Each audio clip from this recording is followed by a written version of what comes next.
This is it, either you do or you die. The NBA playoffs, the strong survive. Crunch time, gut check, now or never.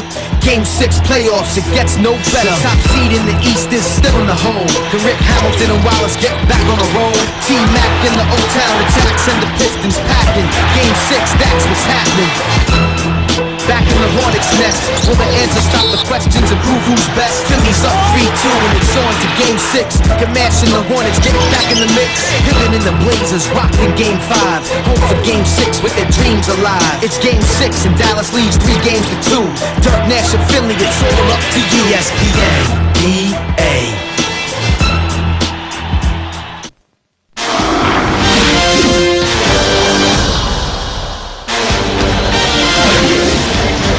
It is night 14 of the 2003 NBA playoffs, and they are ready in Central Florida to see if the Orlando Magic can find a way to round 2 and become the 3rd team in the history of the league to be the 8th seed and knock out a 1 seed. Ben Wallace and the Pistons say, not so fast. Tracy McGrady and the Magic so close to moving on to round 2.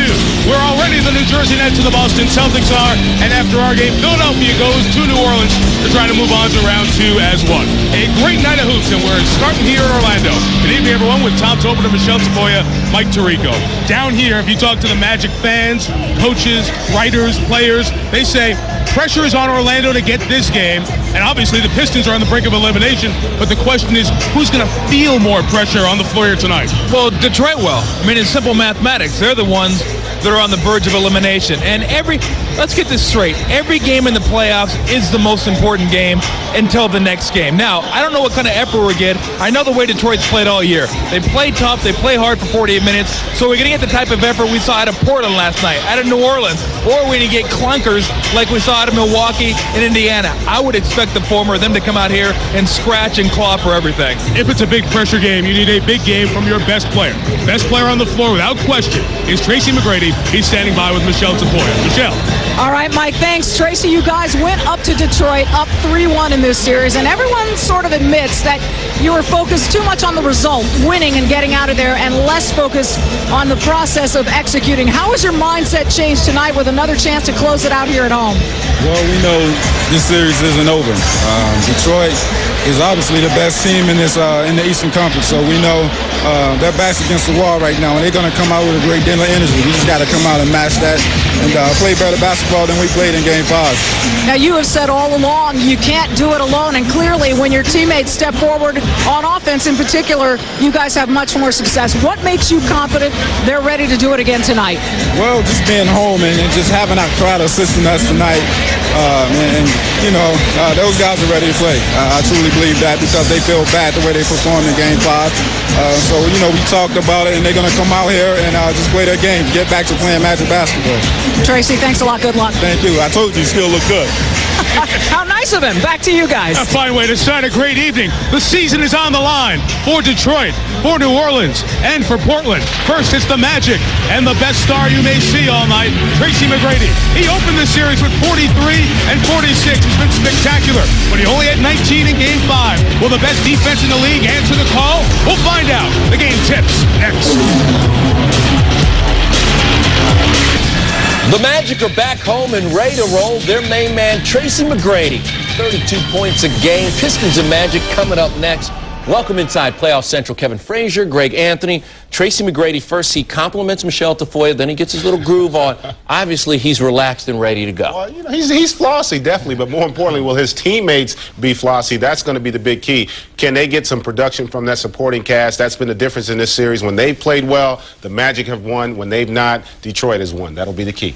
Flossy, good. That's Will his right. teammates be good tonight? Meanwhile, let's check in on the Sixers and Hornets real quick. And can the Sixers close it out on Bourbon Street? Well, they can, but I don't think they will. I think Jamal Mashburn will be a big difference in this series, and just by his presence on the floor, I think he'll play better tonight because he's been back. He's got that first game under his belt playing with that bum finger. If he can continue to play at a high level, and the way they've been crashing the boards lately in this series, that's not a good formula for the Sixers. Remember, the Sixers are not getting any offensive production from anyone other than Allen Iverson. Hey, don't forget, this is just the first game of our triple header. the Magic and Pistons. It's followed by the 76ers and Hornets at 9:30 Eastern. Then it's the Mavericks and Blazers. Can the Blazers continue to fight their way back in at 10:30 Eastern? That game on ESPN 2, so you have to jump over for the Mavericks and Blazers. But it's just as good on the Deuce. And Rip Hamilton been just as good as advertised so far in the series, averaging 22 points. Everybody else needs to step up. ESPN's presentation of the NBA playoffs, brought to you by Toyota, get the feeling, and Bud Light. For the great taste that won't fill you up and never let you down, make it a Bud Light.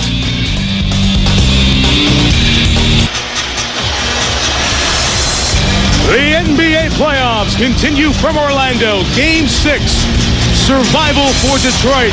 Dig in and hold on for Orlando and close it out. Here are the Bud Light starting lineup, same as they've been for the first 5 games of this series. Chauncey Billups, 4 from 3. Hamilton must show offense. Curry there defensively for McGrady. Wallace over 20 rebounds the last 3, and Cliff Robinson. Jacques Vaughn must play better defense.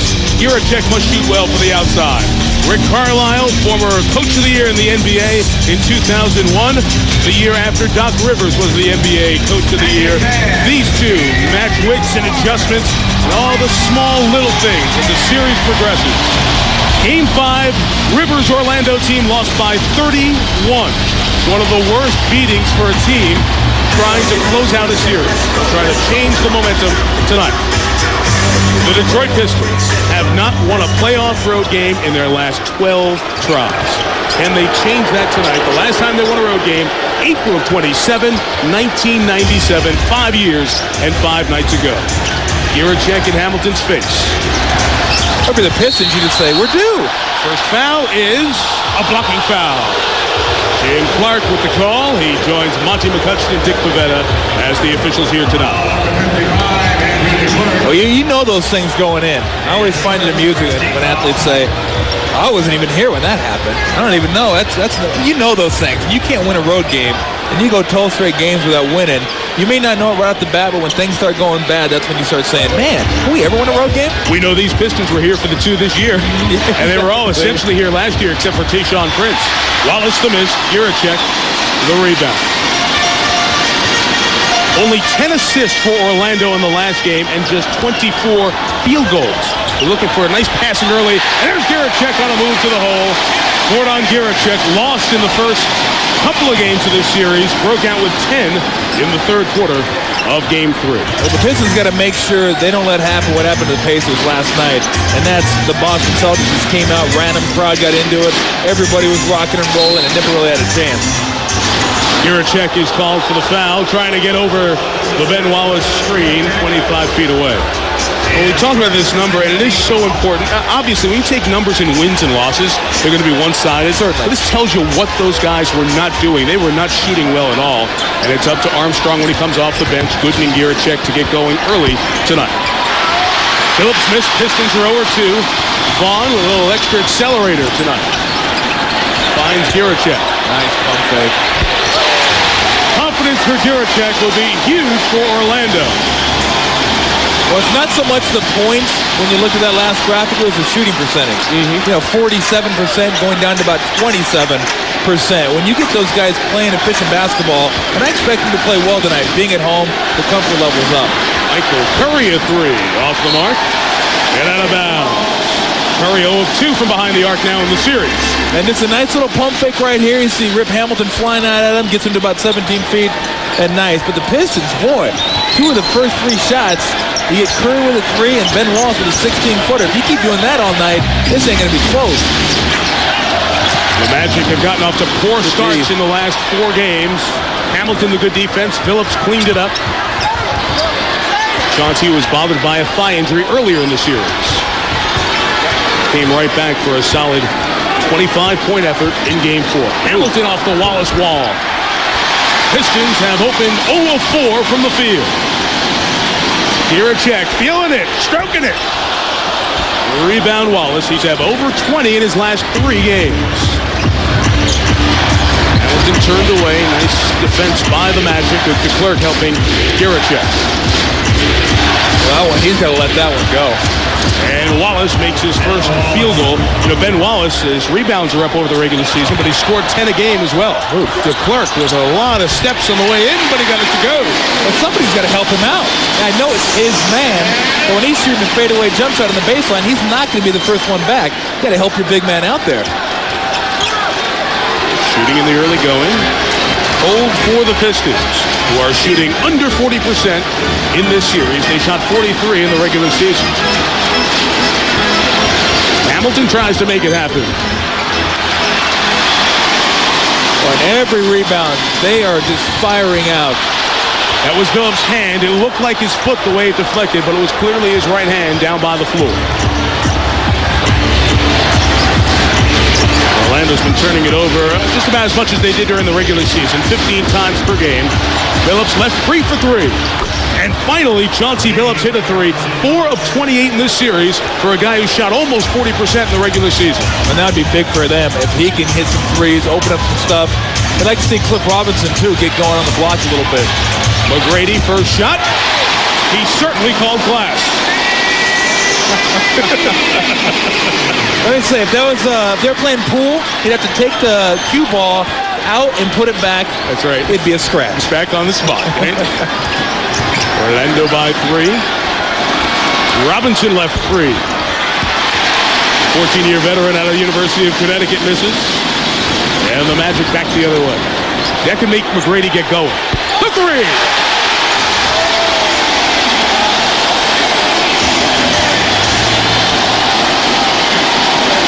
And the Pistons will call for time.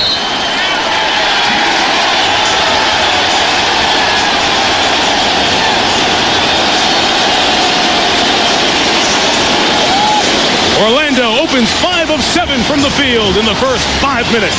Well, it certainly doesn't take a lot to get this guy going.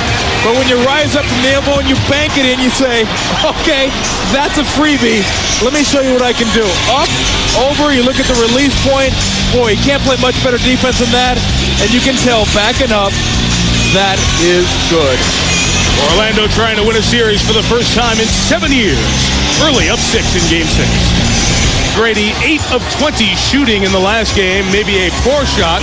Got a good break and got him going here tonight. Well, the guy is so tough to guard because he's just so long. And you can play good defense, and he can get off good shots on you. Why? Watch him right here. Curry gets up, and watch out. He's up over to Clerk's knee right there. It doesn't matter.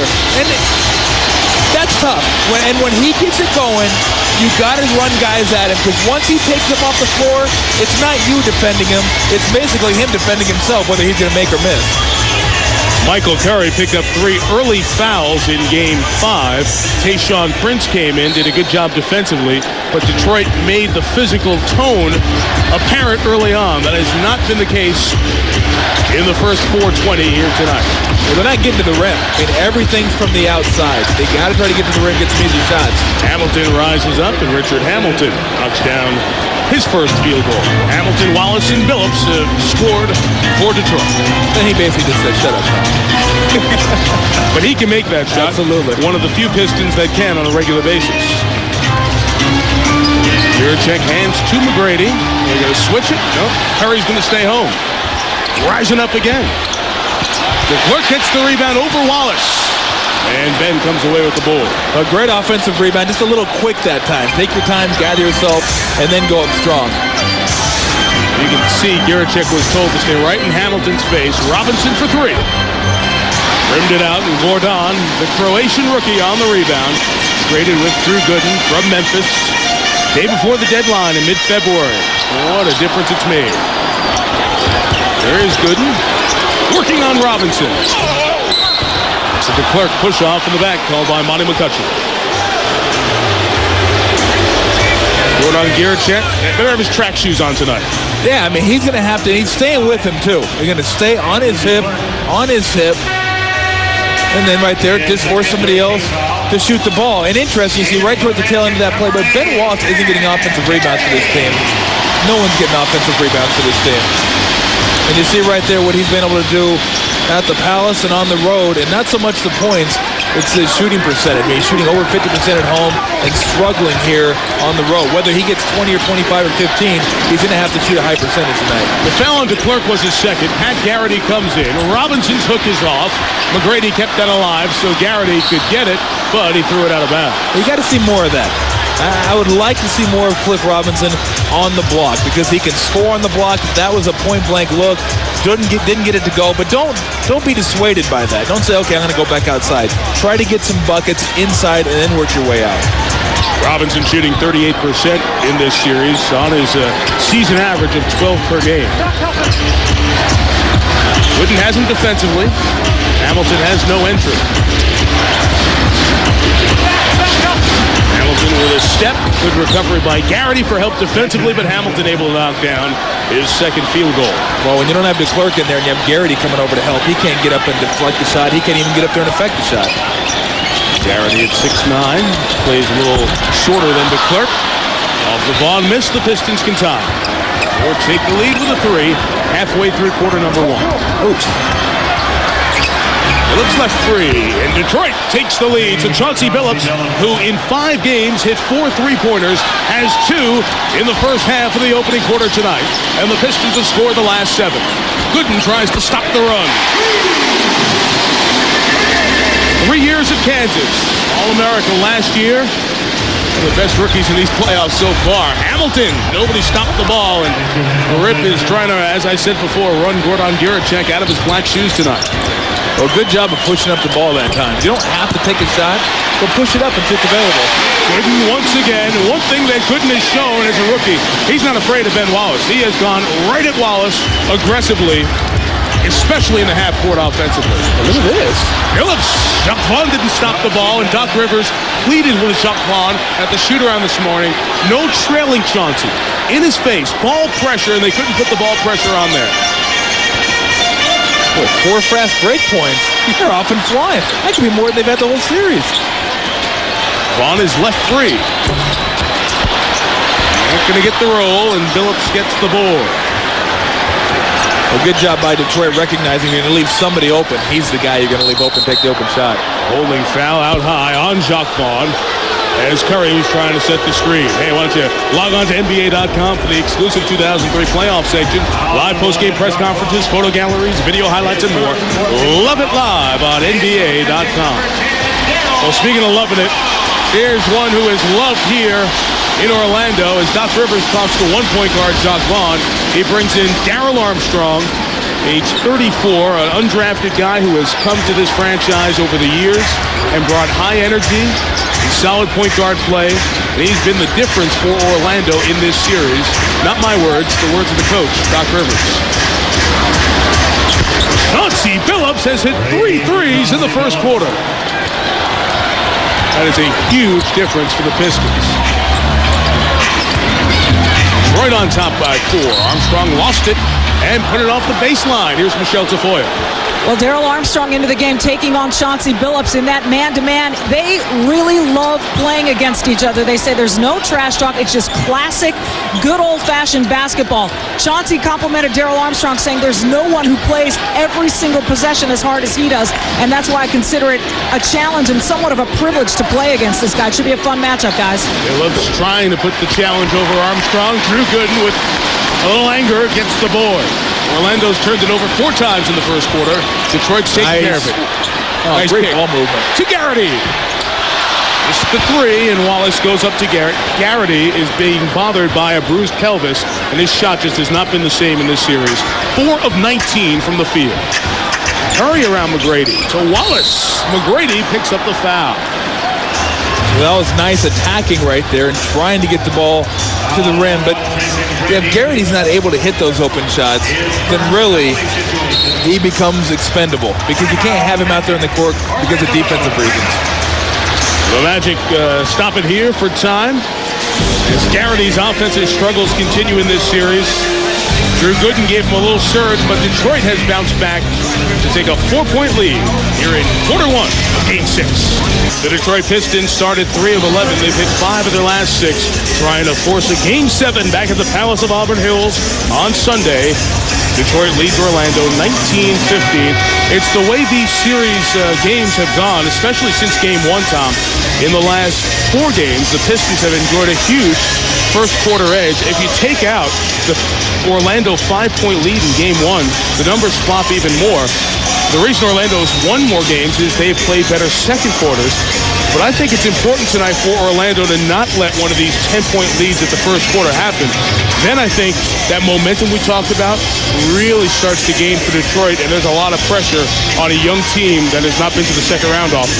Absolutely, and one of the reasons they get off to this start is because the guy right there, Chauncey Billups, has hit 3 threes. One, he just bogarted Jacques Vaughn, knocked him to the ground and hit the 3, and that seemed to get him going for the rest of the quarter. But if they get him up in the mid-20s, they stand a real good chance of winning this basketball game.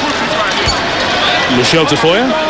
Well, Doc Rivers said in that last huddle, Mike, he said, you guys are settling for shots that they're giving you early in the shot clock. Just because they give you a shot doesn't mean you have to take it. You're turning into a one-pass, shoot the ball, and Tracy McGrady's not taking enough of those shots, but he wants them to pass it more, even passing up some wide-open shots to use a little more clock, get into the rhythm of their offense. He said, play free and play smart, guys. McGrady rises up over Wallace and knocks it down. On the other end, Wallace, a 45% shooter, hit both of his free throws. Tayshaun Prince, and we'll undoubtedly see him off Rick Carlisle's bench at some point. The first-round draft pick of the Pistons played some very solid minutes in the Game 5 win. Billups for a 4th three-pointer of the quarter. So 4 all series, and he makes 4 here in the first 9:20 tonight. And looks good doing it. Looks confident. It's amazing what a couple shots will do for you. You hit your first couple shots, and all of a sudden you're just feeling great. You can tell it looks great.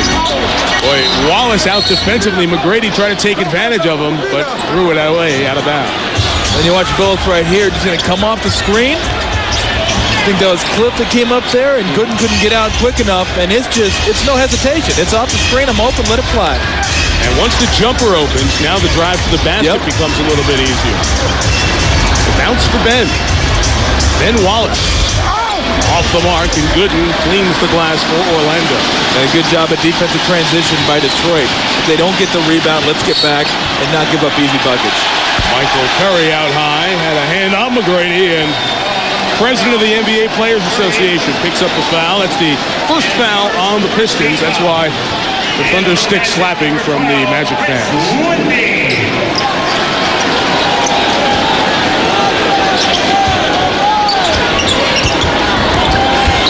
An interesting lineup in here right now for the Magic. You got Whitney and Armstrong. Billups foul. His first, second on the team. Orlando has 5. And Garrity's too big for him down there on the block. Well, a reminder, this is the first of 3 games tonight on ESPN and ESPN2. Game 6, Philadelphia, New Orleans. Coming up right after us, Sixers try to close it out. Mashburn coming back with a broken finger in Game 5 to win on the road in Philly. Brett Musburger, Sean Elliott, Sal Masekela standing by in New Orleans. And they're on as soon as we're done tonight. Armstrong at 2. And he's the key for me. If he can be aggressive and get you double digits, they've done wonders this series when he's been able to be aggressive. Now down here, this will be interesting to see who's going to guard Richard Hamilton. Will you bring in Whitney, or if you just try to play a little bit of his own? Whitney hounding the ball with Billups, but the Piston guards get a size edge. Yeah. It's Gooden watching Hamilton. That's tough. And Hamilton takes advantage from the top of the key. Well, he's going to have an advantage over Gooden because of his quickness. He'll have an advantage over Whitney because of his size. And with this lineup in here, we'll see if Hamilton can take advantage. Garrity had Billups on a matchup problem there. Wallace and Gooden go down, and Gooden's going to get called for the foul. Going on Drew. Tough couple of trips there for the rookie out of Kansas. And this is the matchup right here. I mean, Gooden's going to do a decent job. He's going to deny him out there. But then right here, off the dribble, just not the lateral quickness to be able to stay with him. Hamilton just jukes him, backs him up, and gets the space he needs to get off a jump shot. A couple of subs in the game. Sean Kemp comes in for Orlando. They can't live with this lineup too small, and Mehmet Okur, the rookie from Turkey, comes in the game, and Okur is standing next to Tracy McGrady on the free throw line, and a little bit of a playoff flair between those two. Okur hit some threes and dunked at the end of the game at the Palace of Auburn Hills, and Tracy McGrady said, as Wallace rims out a first, today I've got no problem with that because we weren't playing good enough defense to shut him down. But then walking off the floor, Okur was staring me down. Like, hey, Tracy said, act like you won before. We didn't do that when we won. He was surprised to see that. And McGrady said, when on the floor, it'll be a little bit added motivation with Okur. Yeah, I'm sure McGrady said, who the hell's Mehmet Okur? Who are you? One of two players from Turkey in the NBA. Hito Turkoglu is the other. Sean Kemp comes across the lane. He's been invisible in this series, averaging only 3 points per game. Hard to say Sean Kemp at 280 pounds is invisible, but he has not been a force thus far in the first 5 games. Magic going for the clincher. Pistons looking to force Game 7 at the Palace. A blocking foul is called on Darrell Armstrong.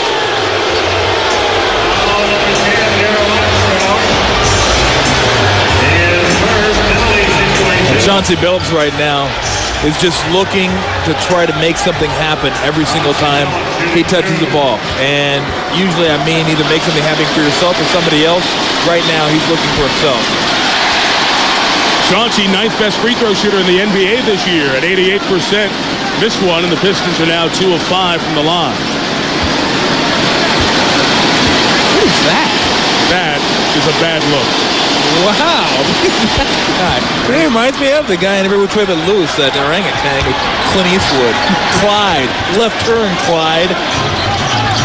Only you would remember Clyde's name. You know, you think somebody's going to mention Clyde tonight, it would be Walt Frazier. Garrity missed the 3, and Billups comes away with the board. A 1.5 difference, game and shot clock. Back into the opening quarter here in Orlando. Like, I'd have Wallace come up and set me a pick and roll if I were Chauncey Billups. See if I could squeeze off one more 3 before the quarter ends. Detroit guards have gotten it done here in the opening quarter. Trying to close it out. See if they can find Hamilton off the screen or Billups for his 5th 3-pointer of the quarter.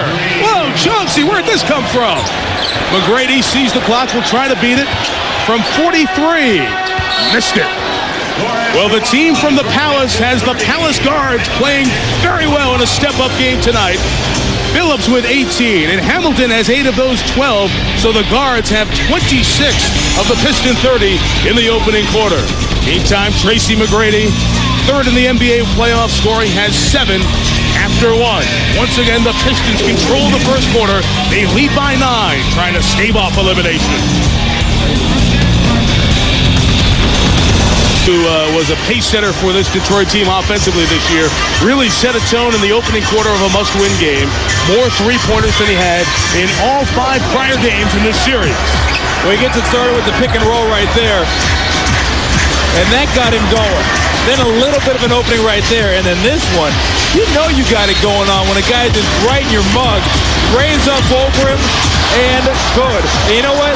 Not only does that change the complexion of the game for the Pistons, now if you're the Magic, defensively, what do? Do you start trapping the pick and roll? Do you got to change your philosophy a little bit? Or do you just say, look, he's 5 for 5, we're only down 9, let's go ahead and stick with what we've been doing and make him shoot 10 for 11 from three-point line.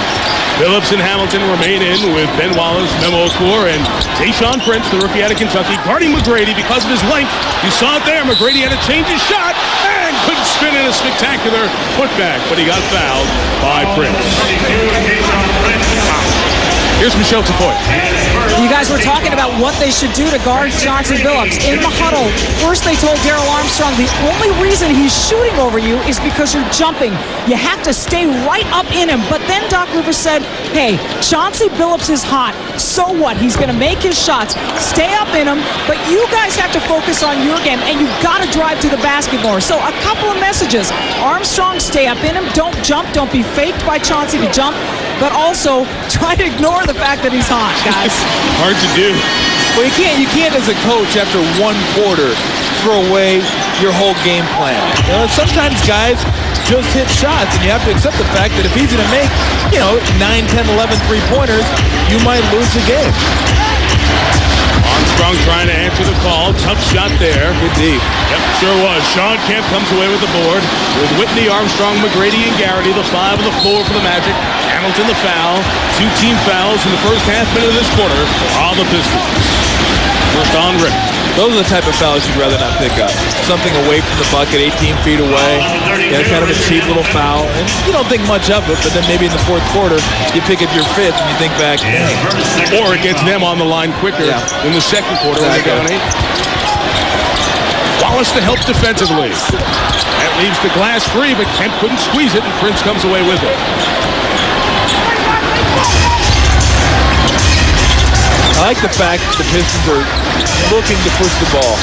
Not necessarily taking quick shots, but let's go ahead and explore and see what we have. Johnson finds Wallace. Wallace, who came down gingerly with no weight on that left foot, and during the second quarter break, they were looking at Ben's left knee, and an MCL sprain missed the last 7 games of the regular season. Sean Kemp, an outside shot. And Prince on the glass. I don't think the shots right now they're getting are the shots that Coach Rivers wants them to take. Core can hit that. That's why they had to react to it. Prince goes to the cup. Kemp presented himself defensively. 9 to shoot.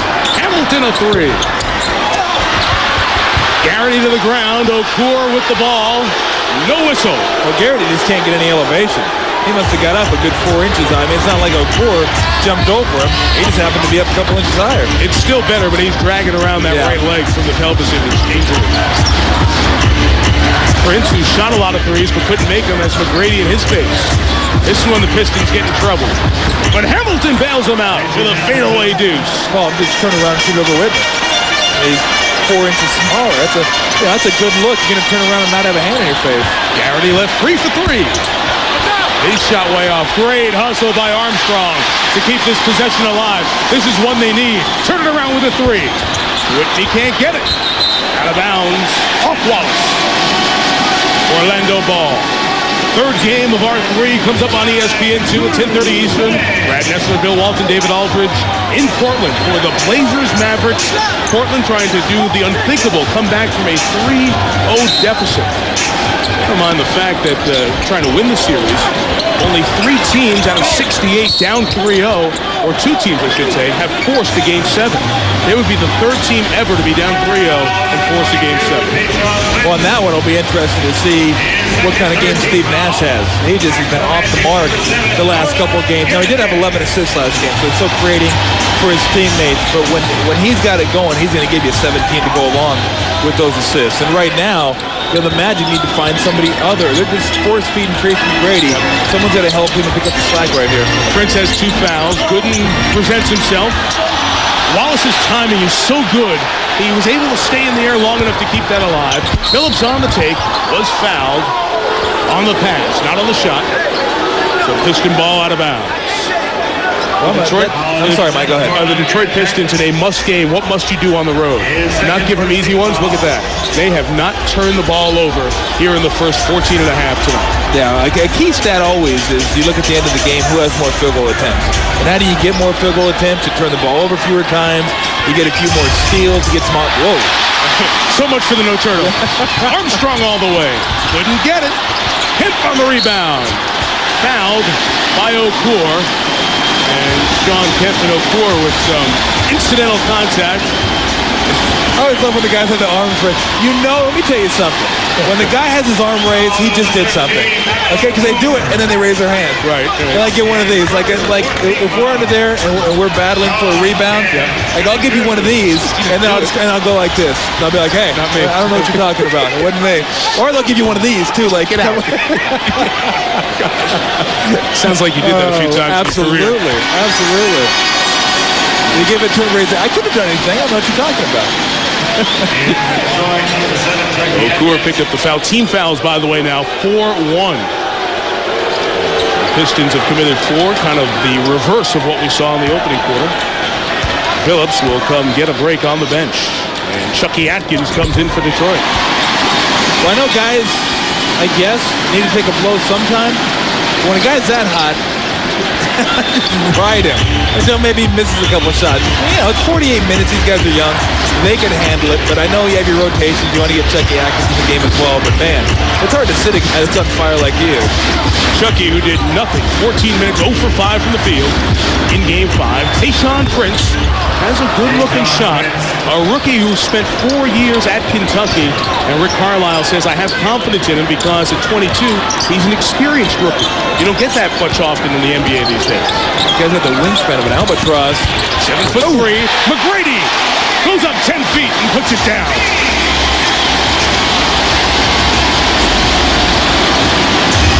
Get the crowd back into it a little bit. That's the first time we've hit the thunder stick clapping in about 3, 4 minutes.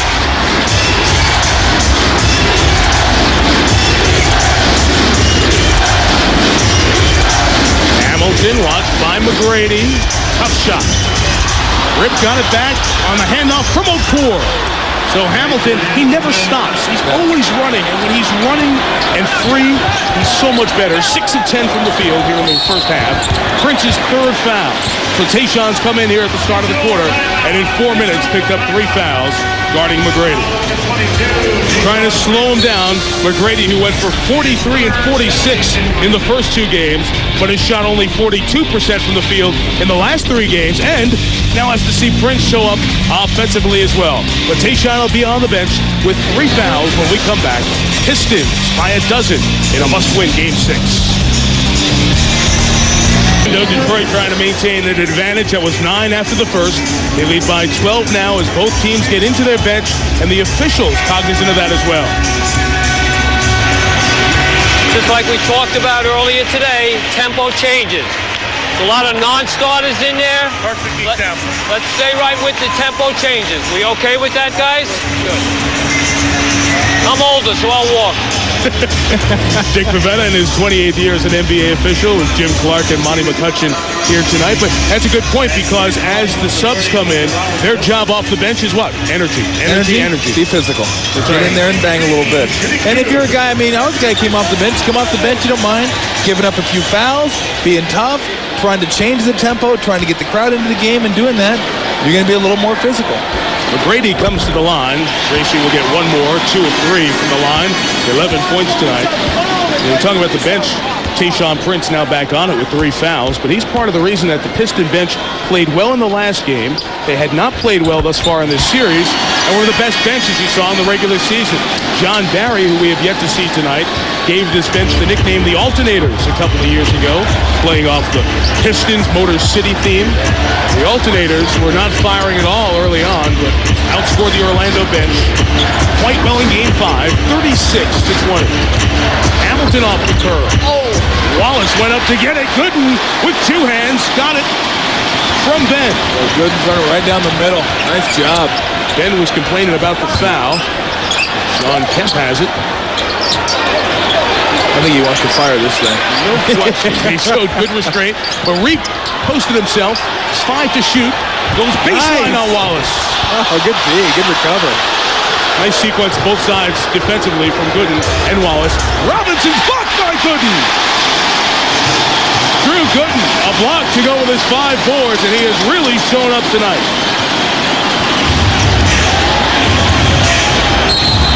Contact out high. Robinson plowing over Armstrong.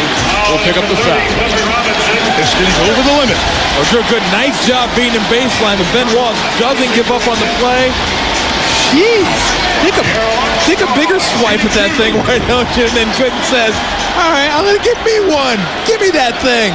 And going back the other way. Hey, I'm going to tell you something. You look at Drew Gooden, and there's Ben Wallace and Gordon Gierchik. They got that played. And what they've been able to do this year, you wait 3 years down the line. When Gooden gets a little better, Gierchik's a little better, McGrady's still one of the best players in the NBA, it's going to be a very good basketball team down there. And if Grant Hill can ever make it back. 2 for Armstrong, an 8-point game. Now, we talked about the early foul trouble in the quarter. Orlando will be in the bonus for the balance of these 7 minutes. Good pressure here, forcing it out of Atkins' hands, and they want that. Wallace handling. Atkins, Hamilton, Okur, Robinson, and Wallace. Hamilton Missed his last two. Sean Kemp the rebound. More minutes for Sean Kemp here to match the size of Okur. In rhythm triple from McGrady. And Okur goes up to get it. And he does it so quick. I mean, he's just right in rhythm, boom. As soon as he gets within about 24 feet, you got to be cognizant of the fact that he can rise up at any time. Orlando struggling from the field, approaching 30% for the last game and a half now. They're 1 of 8 from behind the arc as well. If they hit a few, they'll get some rhythm. Okur going to the cup and is fouled by Sean Kemp. So a nice move by the 7-foot rookie who the Pistons took in the second round of the 2001 draft. And Billups and Barry will come in for Hamilton and Atkins. Chucky didn't give Detroit anything. It's a short stay on the bench for Johnson. You wonder, it's always a little dicey when some guy's hot and if he can come back and keep the same rhythm that he had before he went to the bench. Well, he can just keep half the rhythm he had before he went to the bench. He'll be just fine. The Pistons have missed on 4 of their 7 free throws. Mehmet Okur coming off 9 and 11 in his last couple of ball games after scoring just 2 points. As you see in the first 3, it's a guy who was on the Turkish national team, 5-year pro career, played in the European Championships in 2001, has a nice touch, a 73% shooter from the line on the season, and he's now 2 of 6 in this series. Or free throw shooting by Detroit thus far, but they lead by 8. Halfway through second quarter, game 6. Orlando looking for the clincher, and McGrady trying to lead them there.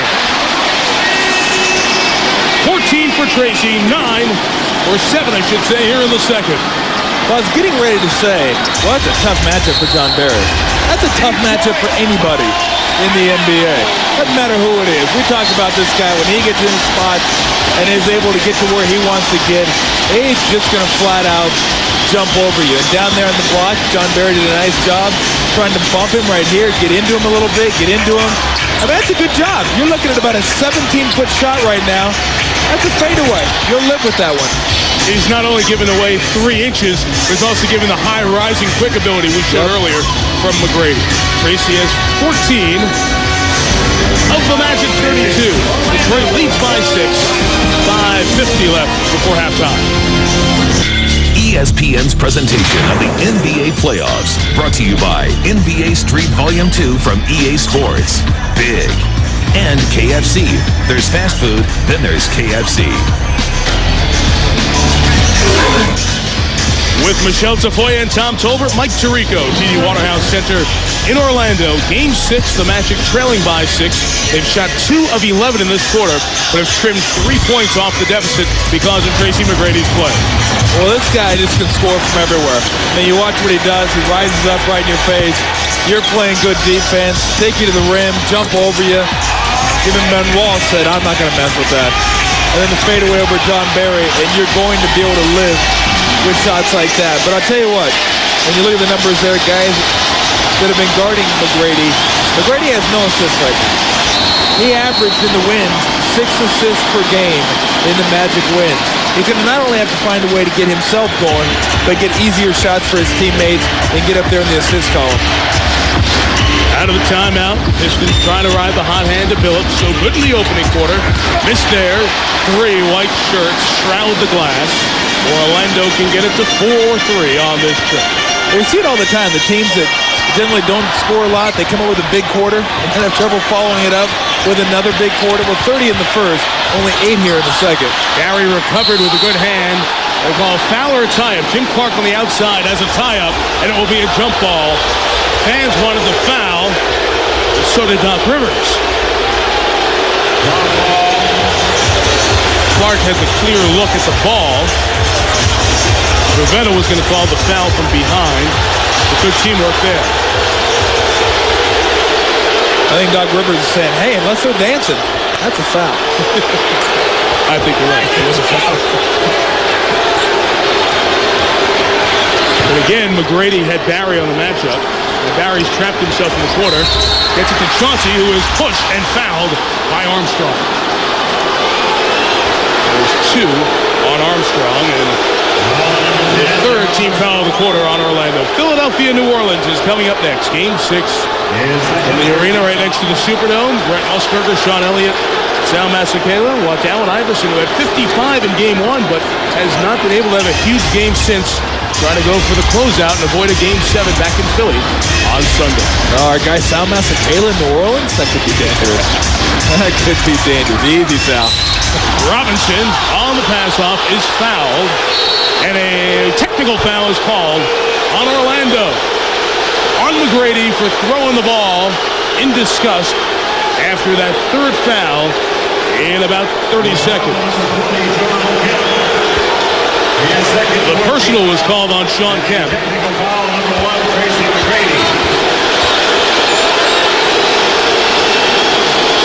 And the T-on-T match. So Phillips makes the technical. Here's the whole Let's watch this. Yeah, I mean, Kemp's moving. Robinson, to give credit, he jumped into him, and it's hard to accept that when, especially the previous play, you feel like your guy got fouled. Tracy feels like he got fouled, and he's just saying, come on, call it even. If you're going to give that one to him, then I deserve the one down there. But now you got to be careful. Now you can't pop up to the officials. Now you can't get a double technical, and he would have to do something pretty heinous, I believe, the rest of the game to get kicked out. Robinson now shoots the fouls from the call on Kemp. And one more coming for Cliff, 67% shooter. Boy, Detroit's been hideous at the line tonight. 4 of 10 for the Pistons, a 77% shooting team, regular and postseason.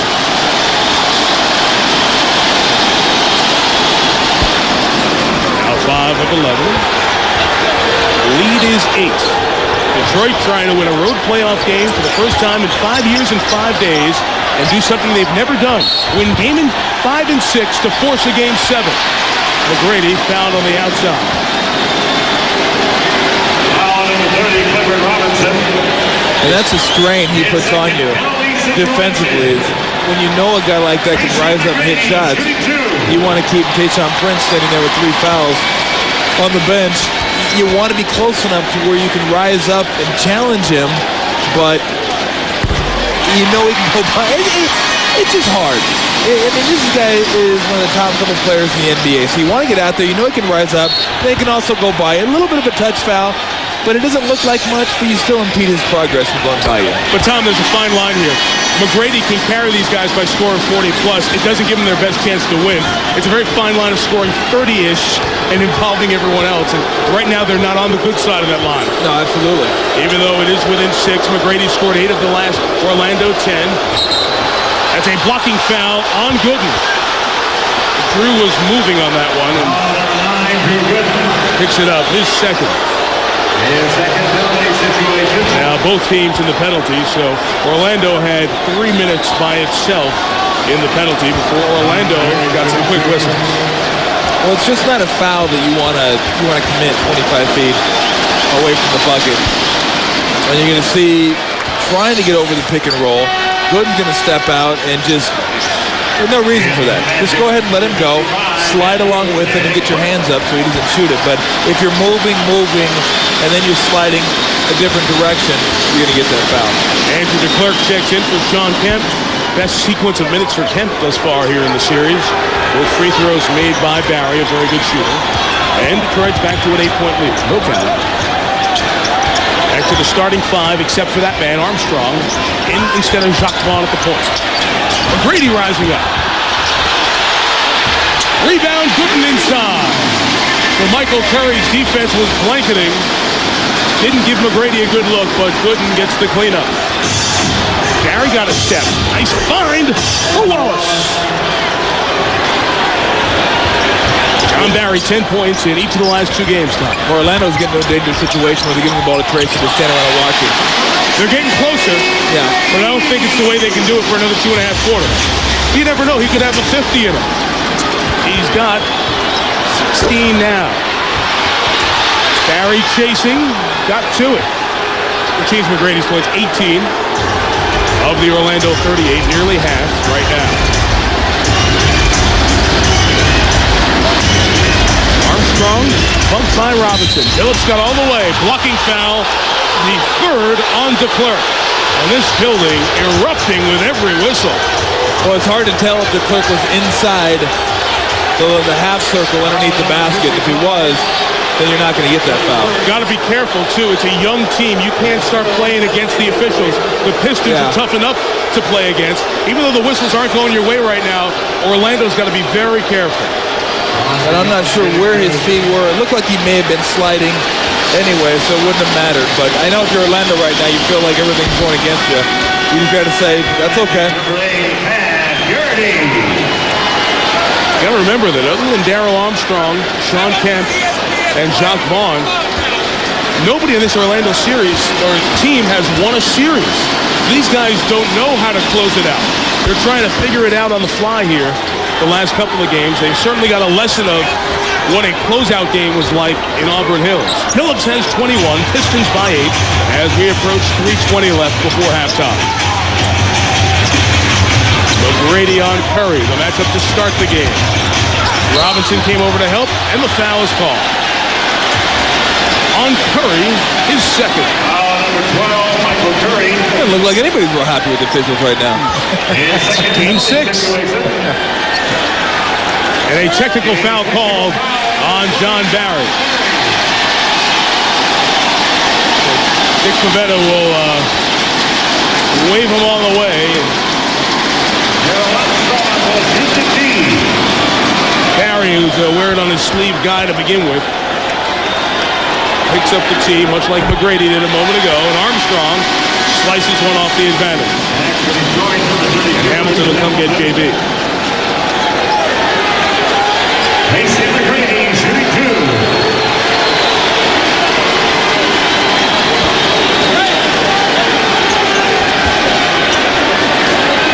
McGrady at the line for 2. Free throw attempts 7 and 8 on the night for Team Out. Well, they got to find a way. And you get into a situation. You look right there. 4, 4, 4, 2. And McGrady was going on 20. You get to a situation where the role players think, well, let's just get to our best player every single time and let him do it. And you got to find a way to stay aggressive and keep your own game flowing while in the process keeping McGrady into it. Woo! Nice dribble by Phillips to Curry. Didn't want to shoot. Robinson will stroke 3. And a foul on the Magic.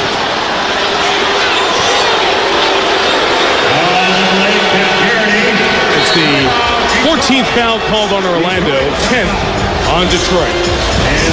Oh, you got to beat everybody. It's a huge wall to climb. Round 2 is waiting on the other side, though. CT Halftime Report. I'll be joined by Greg Anthony. As always, we'll have more on John Stockton's retirement. We'll also be joined by Paul South, the coach of the Hornets. Hornets preparing to take on the Sixers in Game 2. Should be a great game. Oh, will be a great game. And expect Mashburn to have a big game for this team tonight. Like your psychic. Speaking of Jamal Mashburn, there he is getting set for the game. Bad finger and all. He's still averaging 21 points a game in this series. Kevin and Greg, see you momentarily. Here Detroit leads by 5. It is a busy weekend. No games tomorrow, but on the NBA calendar, look ahead to the national television games as the playoffs continue. We'll be somewhere on Sunday. Game 7 of one of the 3 remaining first-round series or Game 1 of a conference semifinal on ABC. And then TNT gets round 2 going with Boston, New Jersey, and the Lakers, San Antonio. Remember, San Antonio swept LA the season series, but have been eliminated by the Lakers the last 2 years. Here's Michelle. Guys, let me tell you what Doc Rivers just said in the huddle. He said, listen, you're not getting any calls, and look at the scoreboard. He pointed up. It's a 5-point game, and we haven't gotten any calls. But the refs can't stop you, and the Pistons can't stop you if you attack the basket every time. I want you to attack the basket every time. And then he emphasized, nothing is going to stop us from winning this game. Guys? Ben Wallace back at the line, a 4 free throw shooter as mentioned. Now 2 of 5 here on the night. So Doc's done a great job with this team when you consider 3 of the 12 players who play for Orlando. Ben missed them both. 3 of the Orlando 12 were not on this roster as of Valentine's Day. And in 2.5 months, they've come to a team that could eliminate the top seed leads. McGrady spins and turns. Wallace, the rebound. I need to find a way to get Giricek back in the game. He had a couple buckets early on, and it's been very, very quiet. It's done nothing since then. I believe 3 shot attempts is all that guy has. They need to give him some more looks at the bucket. Hamilton comes off a screen, sliding through the lane. Hamilton got his own rebound to keep the possession alive. And Billups will come out and reset it as we come close to 2 minutes. Giricek trying to deny Hamilton, and he fouled him. One thing that... 3-second violation. Oh, it's on Rick. Beg your pardon, it's on Hamilton. It's an infighting going there with Giricek and Hamilton on the baseline. Hamilton loves to run the baseline to come out top. And Giricek's trying to deny him, and that time the foul was called on Hamilton. Second turnover for the Pistons here tonight. Yeah, when's the last time you saw anybody other than a center quick call for a 3-second violation? McGrady out high, let it fly. Do you think I'm wrong? I think they're worse in this situation. He can't carry them in this match. Yeah, well, you start getting into a situation, like I said, where you expect him to take every shot. He's going to shoot it if you give it to him. You got to not give it to him a couple times down the court. That's going the other way on Hamilton. The 3-second violation on Rip, then the offensive foul. His second. Run a pick and roll with Giricek and Armstrong, or get Garrity in there right there, and you're going to see the offensive foul right there, just bringing the elbow up. But don't just give Tracy a break on this play. Run it. Oh, shoot. The blow to the back of the head will always get you an offensive foul. And it's called on Sean Kemp. You can't extend the arms. You got to use the buttocks down there. You got to use the hips. You got to move into guys and keep your arms up in the air. Once you extend those elbows, it's easy to see. Forget about it. Sounds like an aerobics video. You have to use the buttocks. You have to use the hips. See if we can have a trip without a whistle. Billups, tough shot. Rebound by McGrady. Hasn't gone Orlando's way, but they are going to be right in it at the break. McGrady met defensively, and a foul called on Detroit as Tracy took the worst of that. He said, I'm all right. Cliff Robinson foul is third. 3 on Robinson and Tayshaun Prince. Well, he was trying to create something. He saw Garrity open the corner, and he was going to give it to him right there. And he just got whacked by Cliff Robinson on the ground there for a minute. A little bit of pain. He looked up and said, am I going to the free throw line? I'm all right.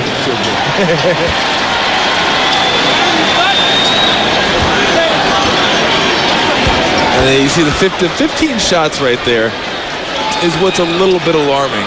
Because you don't want to get into a situation where you got your guy taking 30, 35 shots. And I'm not saying they can't win if he goes off. They can. But it's more dangerous if you get guys just standing around watching. Because I tell you what, if he keeps taking all these shots at the end of the game, I'll double him and take him out of the game, make somebody else who hasn't taken a shot in a quarter and a half try to beat me. Gerald Sasser comes in, as he has for a couple of minutes at the end of the half. In each game, usually the first half, just for some defense.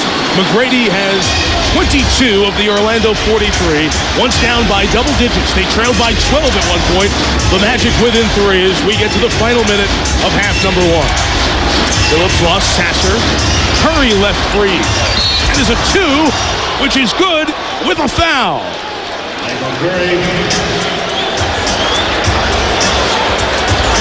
And double checking to make sure it was a 2 or 3. It was a 2. And Stephen Hunter came in off the bench. The second-year man at DePaul picked up a silly foul. Hunter was chastised for his poor play at the end of game 5. You see right there, just flying out at him, hitting him with the hip. And got the toe just on the line. Ouch. Easy. We got to talk about some concentration right there. Get knocked back into the standard over there and say, yeah, it's okay. Tell you what, nothing lessens the pain like a made bucket. Curry has now 22 points in this series. Here's a guy who plays 22 minutes a game. Hard to believe that you can have a 3-man who is so offensively challenged, yet stays in the starting rotation. He started all 77 games he played in this year. Nearly, and it was thrown away by Hunter, so Stephen Hunter has had a disastrous couple of seconds here to go with the bad end of game 5. And Doc Rivers, with a young player on the floor in a clutch spot, could cost him 3 or 4 points here. And one possession or two could ultimately decide games like this. Well, that is not a good feeling right there. That's a long jog back to the bench. And Pat Burke, one of 5 rookies playing in this series, comes in. 12 rookies have scored in the NBA playoffs, 5 of them in this series. Okur and Prince for Detroit. Jiricek, Gooden, and Burke for Orlando. Chauncey Billups hits another 3. He hit 5 in the first half, now 6 for the game. Detroit back up 9 here in the final minute. That's a joke right there, man. Are you kidding me? Burke inside. Nice hoop by the only player born in Ireland to play in the NBA. 2 for 1 if they want it. 14 the difference. Game and shot. You know Billups wants it. He got fouled.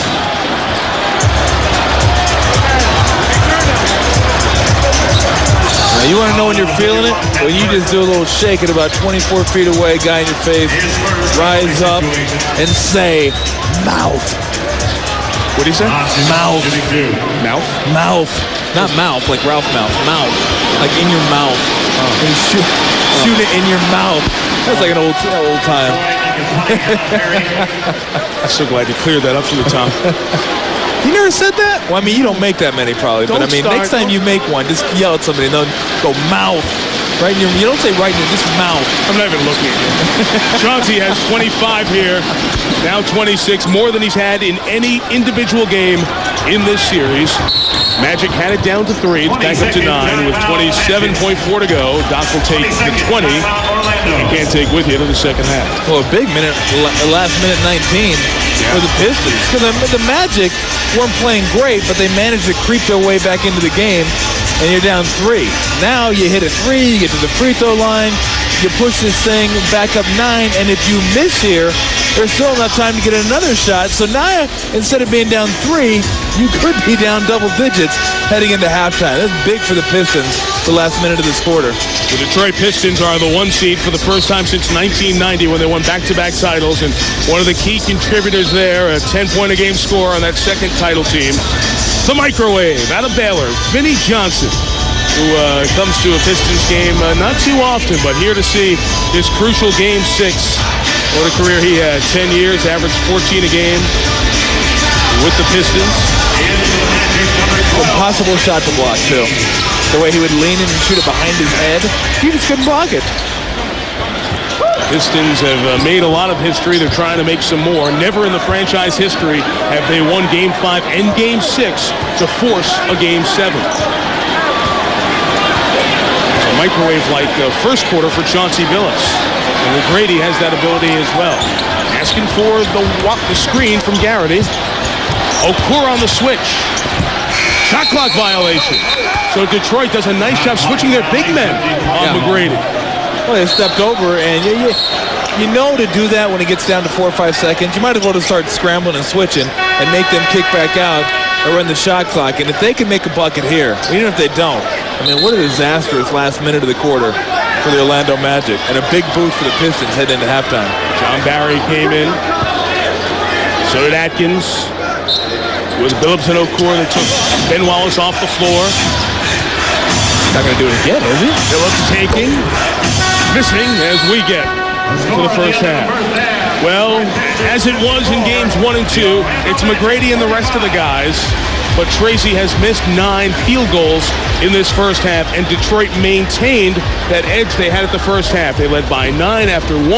They lead by 9 after 2, trying to win game 5 and 6 and force a 7th game.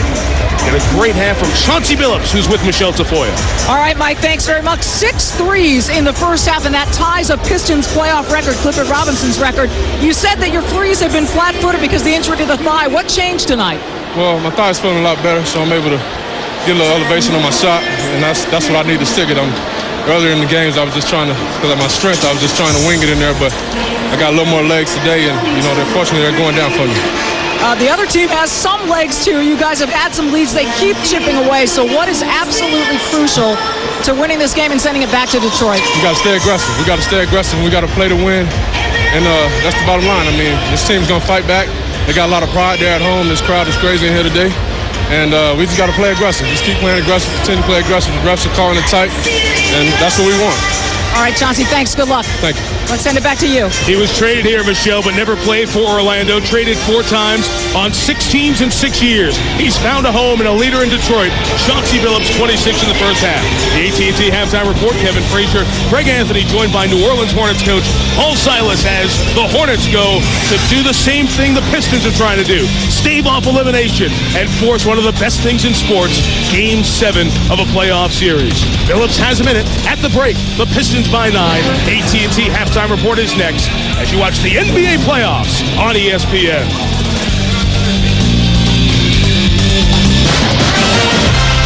Welcome to the AT&T halftime report. Guess who's found their groove? Chauncey Billups. 6 threes for Billups in the first half. And that's the reason the Pistons on top 54-45. This is it. Either you do or you die. The NBA playoffs, the strong survive. Crunch time, gut check, now or never. Game 6 playoffs, it gets no better. Back in the Hornets' nest, will the answer stop the questions and prove who's best? Phillies up 3-2 and it's on to Game 6. Gamache and the Hornets get back in the mix. The NBA. A trifecta of Game 6s tonight here on ESPN and ESPN2. Coming up next, the Sixers and Hornets, another game where a team faces elimination. The Charlotte Hornets facing elimination. Welcome to the AT&T halftime report. As always, I'm joined by Greg Anthony, and great first half for Chauncey Billups. Oh, tremendous first half. I mean, really, if you think about it, Orlando got a lot of what they wanted, but Chauncey Billups too much for him. All right. Meanwhile, as we get set for Game 2, the Sixers and Hornets, we look back to Wednesday, and the difference in this game was despite a mangled finger, Jamal Mashburn came and dropped 21 points, 8 of 20 from the floor. Well, anytime you have your best player playing well, that's obviously going to help your cause. But again, the big key, George Lynch coming off the bench, 16.6 rebounds, played extremely well for that Right. team. So the Hornets keep hope alive, and we are joined right now by the main man for the Hornets. Not any of the players, Paul Silas. Coach Silas, thanks for taking the time out to join us as you get ready for a big game tonight. Thanks so much. I like that saying, keep hope alive. Yeah, well, hope is alive. And let me ask you something. How do you keep hope alive through all the injuries and the adversity that you guys have had to go through? Well, it's just a matter of me not letting them use excuses. I'm not going to let them use any excuse for poor play. If we don't get it done, we just don't get it done. We can lose players, we can do whatever, but I expect the guys that are playing for me to go all out, and if we don't get it, it's just because we're not getting it done. Coach, how is Jamal Mashburn, and how is he playing and shooting the way he is right now? Because I'm going to tell you something. If I hurt my finger like that, I'm done. I may not come into the anchor desk. Well, the doctor told me it was going to be like 3 to 4 weeks before he'd be back, and it's only been a week. This guy has just willed himself to come back, play, and do well. The thing is killing him, but he flat out told me, Coach, I do not want to go home, and I'm going to play, and I'm going to do well, and that's exactly what happened. We fed off him. Had we not had him out there and his energy, no way we could have won that 5th game. Paul Silas, Greg Anthony, how you doing, Coach? Hey, I'm doing great, Greg. Good to see you. Yeah, listen, you and I talked earlier in the season about your team and also your situation. I hate to take a little bit of the focus off the game because it is important, but let's face it, the fact that you have not been extended, that has to be an issue for you based upon the job you've done. I mean, you've done one of the top 5 coaching jobs in the league this year with everything you've had to deal with. Where is your mindset in this series with that? Well, I have never let that bother me or the team. They know exactly where I am and what I stand for. We tried to get something done during last summer. It didn't happen. We decided to table things till after the season, and that's exactly what we did. But I never felt like a lame duck coach. These guys have been with me all the way. I've been with them. I believe in them. They believe in me, and they believe in themselves, and that's what has gotten us through.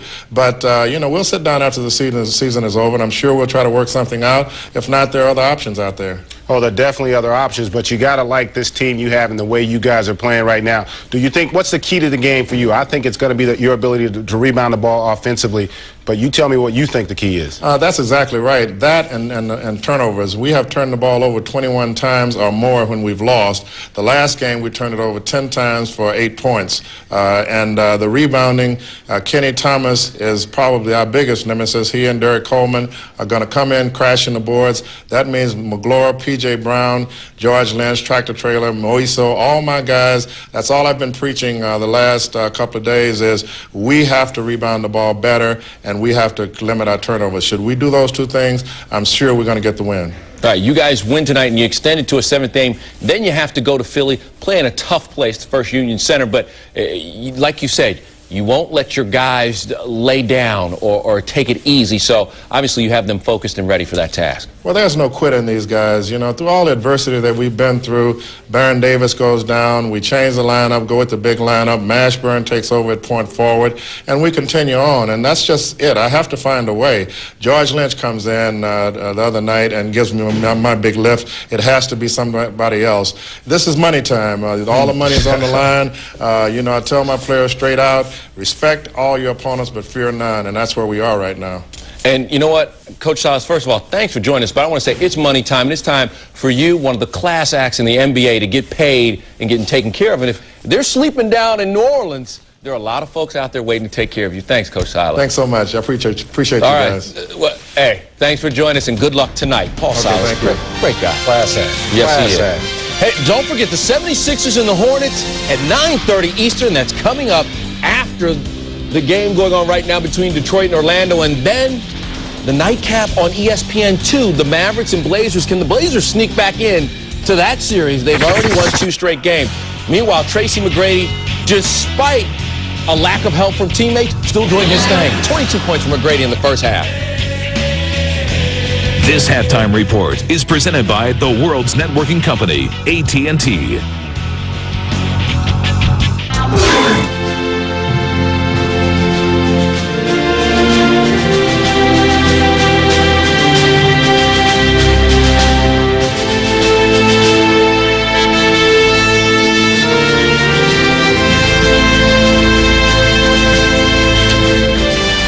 This afternoon, during a team meeting, John Stockton announces his retirement. So one of the great careers and one of the greatest point guards ever to play the game is now leaving the game. And Greg Anthony, your thoughts on John Stockton and his departure? You know, the most amazing thing for me is this is a guy that never, ever took a night off. He never cheated the game. He always played with respect, and he's the one guy who I think probably the most consistent player to ever play the game.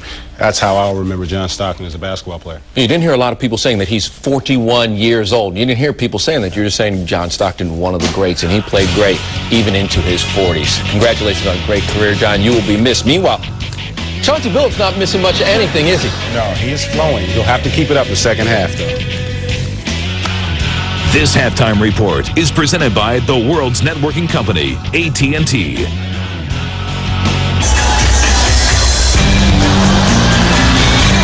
Back in the TD Waterhouse Center in Orlando with Michelle Tafoya and Tom Colbert, Mike Tirico.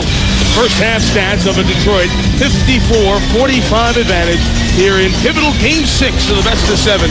Chauncey Billups, 4 3-pointers in the whole series, all 6 for Detroit in the first half. Orlando plus 6 on the boards. Detroit taking care of it well. Orlando doing the job in the paint, and Tracy McGrady, 22 points on 6 of 15 from the field. Well, as always, he's their guy. The danger they're going to have to face in the second half is, let's not just get it to Tracy because he's our best player, one of the top players of the game, and stand around and watch. If I was McGrady, I'd say, look, you guys get out there and do something. Don't just give it to me, stand around and watch. You look at the numbers right there. Gooden 6 points, great on the rebounds, Armstrong 5 points, and so on. Doc Rivers has just appealed with passion to his team to get this second half in their favor. They cannot stop us from winning. All right? The refs can't stop you, and they can't stop us. We take them to the basket every time. They're in penalties. Attack the basket every single time. All right? We don't have to worry about them. We play our game. Nothing is going to stop us from winning this game. Nothing. Great passion for the 41-year-old Rivers, who, as the building was building against the officials and the fouls were going against Orlando, he had to try to keep his young team reined in. The likes of rookie Drew Gooden and Gordon Giracek, Jacques Vaughn, who was shut out in that first half, 7 minutes, 0 of 3 from the field. Some of those players, Darrell Armstrong, Giracek, somebody will have to step up if Orlando does not want to board a plane back to Metro Detroit tomorrow. Well, they need to take some shots. Gerichek took 2 shots in the first 1 minute of the game, and his last 19 minutes of playing time, 1 shot. Armstrong, only 2 field goal attempts. Those guys need to get the flow of the offense and be more aggressive in the second half. The Ben Wallace rebound was his 8th. He's with Robinson, Billups, Hamilton, and Michael Curry, the 5 on the floor who started the game for the number 1 seed, second best team on the road in the East. Wallace let the clerk go by and slams it. Where the clerk just lost him. They just flat out lost him. He stayed on the strong side, Wallace went to the weak side and snuck in behind him. Oh, you got to shoot that. The Magic turn it over. Michelle Tafoya. Coming out of the locker room, guys, Doc Rivers said on offense, I want my team taking the ball to the hole more, not settling for those jump shots. And on defense, he said, we have to get up on the pick and roll. That's what's been hurting us. And look, you already have seen it. Tracy McGrady is going to take much of the defensive responsibility on Chauncey Billups this half, guys. Well, then watch Rip Hamilton, because McGrady was going to see Hamilton defensively. That's off Cliff Robinson. Good hustle by Gooden to force a rare turnover for the Pistons tonight, just their 4th of the game. Well, a lot of energy Tracy McGrady's going to have to expend on the defensive end if he's fighting Billups over screens and guarding the point guard, running him off screens, and that can wear you down as well. This is what McGrady's worked so hard in the offseason for, to have the stamina to get through. Vaughn comes across the lane and connects for the first time tonight. Well, that's what he should have done last time down the court. I mean, you can't pass up 8-footers. You got to be able to shoot those. Ben Wallace faked everybody out. Vaughn. You're like, give him a hug. Robinson has been quiet tonight offensively. To Wallace, who went left hand. Couldn't finish, couldn't get the board. And a foul on Robinson. If it's Cliff, and it is, that's his 4th. First player to 4, and that'll bring Mehmet Okur off the Detroit bench. For Detroit, number 13, Mehmet Okur. So Robinson to the bench with 4 fouls and just 1 point. And remember, Detroit's not getting any points out of Corliss Williamson, who did not play again in the first half. He didn't get the warm-ups off at all in Auburn Hills for Game 5. Gooden tries to go to Okur, and Wallace came over with a 2-hand block. 3 for Ben here tonight. Well, I was thinking the same thing. I don't think Okur can guard good, but you got to be smart about it. You got to know when help's coming. Vaughn blocked Billups, but Wallace kept the possession alive. As you see, shot clock always in, 10 to shoot. Hamilton trying to beat Gerichek, and the foul is called on Gordon. Wanted the arm called on Hamilton. Yeah, that's a tough one when he extends the arm and knocks out the ball. And right here, it's a good thought. Go at him. But right when you get in the middle, you got to find somebody else. You know the big fella's in there, and he's just looking for you to throw up something wild so he can say, hey.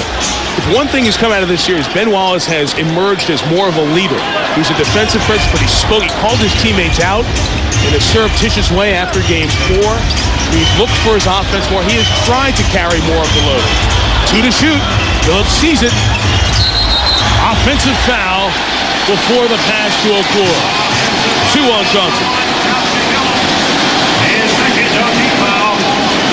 Well, it's just downright ugly offensive possession right there. I think you're going to get more of those with Robinson on the bench.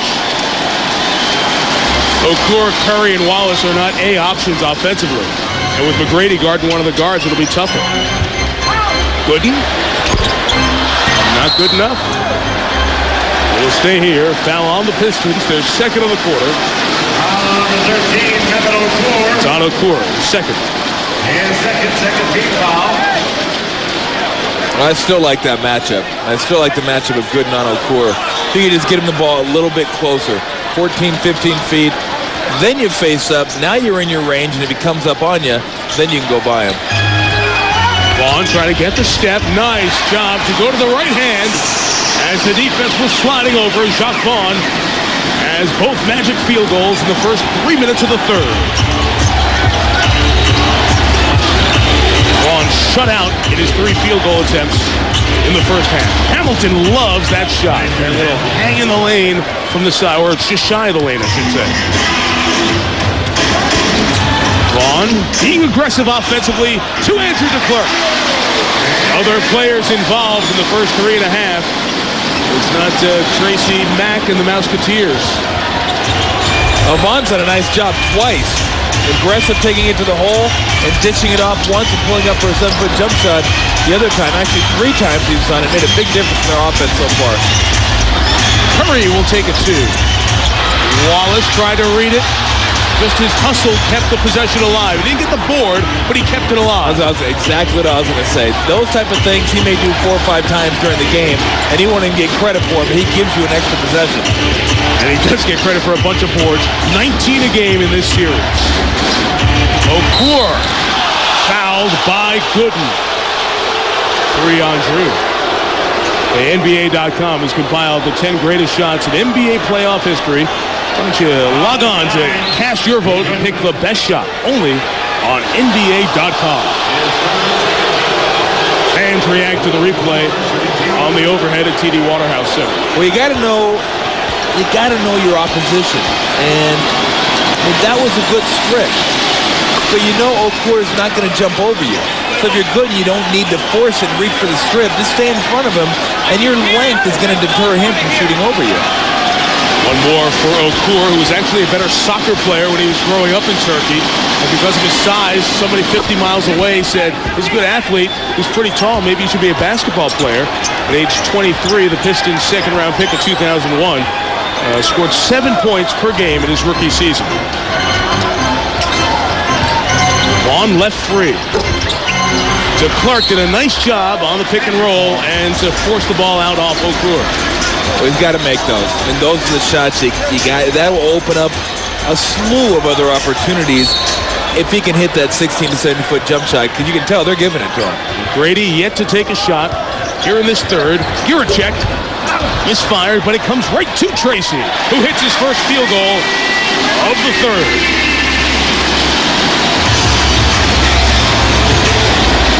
Orlando led early, 11-5. The Pistons went on a burst thanks to Chauncey Billups' threes in the middle of the first quarter.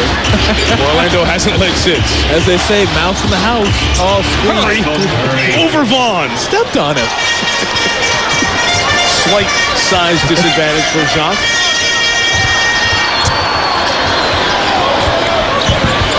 Curry drawing the defensive assignment.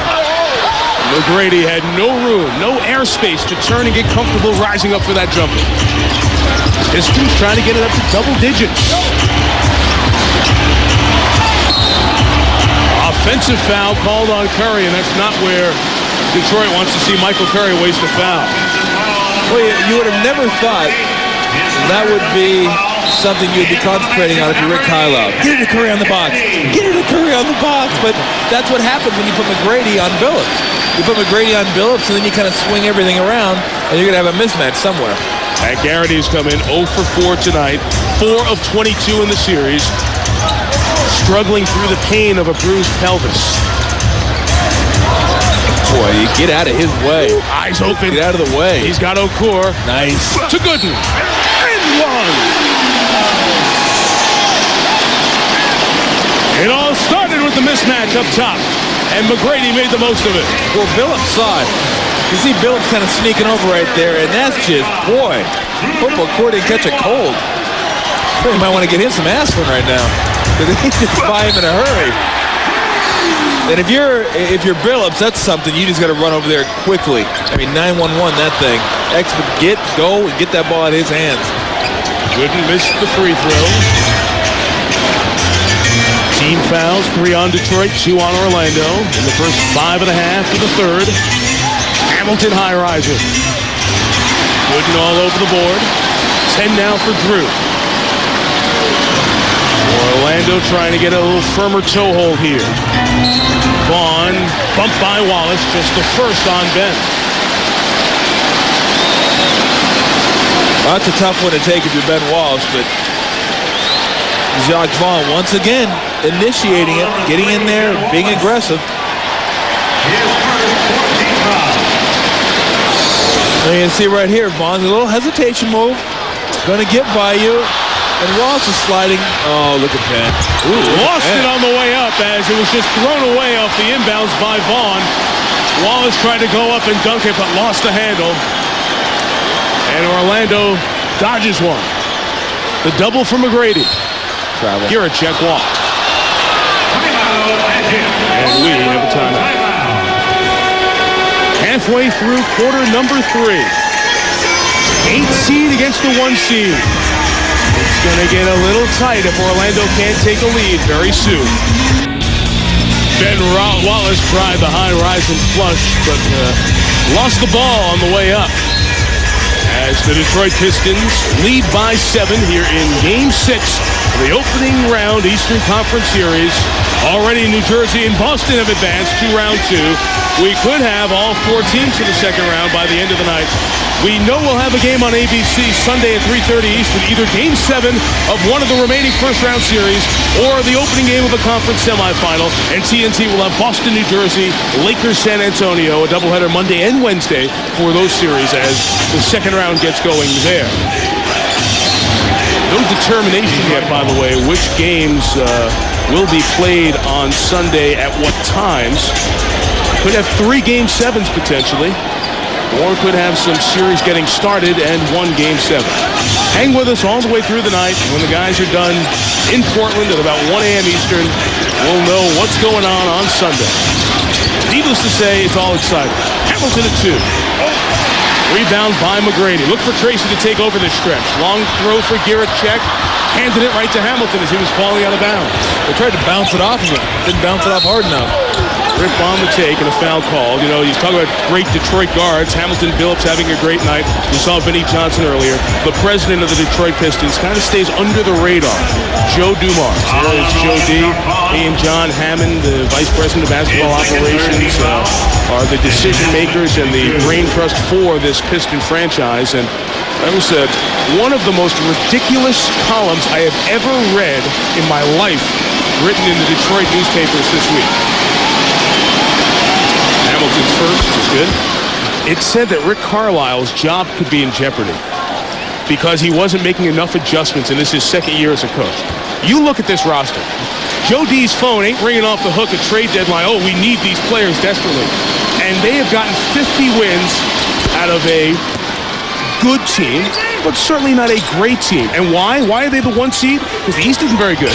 And every night the Pistons do what everybody does in the playoffs. They play hard defense, deny passes, take charges, all the little stuff that you're seeing every team do now. Nice fake by Vaughn and a foul on Okur.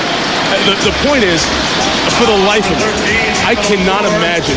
Maybe Rick Carlisle is not the greatest coach in the world. Maybe he needs to adjust better in a playoff series. But if you tell me that a guy who wins 50 back-to-back years should be fired or maybe think about a job change when he won the Coach of the Year last year, 4th in the voting this year, and you write a column like that, that's just irresponsible from where I sit. And I rarely go out and say something like that, but it was minor league, to be very frank. I feel like it's almost stupid to have to comment on the stupidity of a column like that. How do you judge coaches? By wins. And that's the bottom line of the coach. And to be able to come in your first 2 years and get 50-50, I mean, come on. Look at the talent on this roster. Good talent, not great talent, but Carlisle's done a fantastic job with this team. It's not like it's his 9th year here, and he hasn't been able to get over the top. It's his 2nd year with the Pistons. Vaughn goes 1 of 2. Gooden got the rebound, stripped inside, and Corliss Williamson, who just came in the game after Okur picked up his 4th foul, comes away with the ball. Corliss, who played 25 minutes a game, every game for Detroit this year, did not play in Game 5. On the bench the whole first half. Let's see what he does here in Game 6. 6 to shoot. He comes down the lane. And got the hoop. And the Piston bench reacts to Williamson getting his first hoop in his first moments on the floor in 5 days. McGrady, tough shot. Hamilton kept it alive. Jiricek got the board, but forced the play off Detroit. Boy, some things never change. When you're a scorer, you come off the bench scoring. Here I am, give me the ball, let me take it to the rack and give you a deuce. You got to make sure you get at least 1 shot before you go back to the bench. Although if you keep scoring, you may not go back for some time. You see, he had 16 in Game 3. The problem is on the defensive end, and Williamson is a tough matchup. Oh, Gooden blocking foul called on Wallace. 2 on Ben.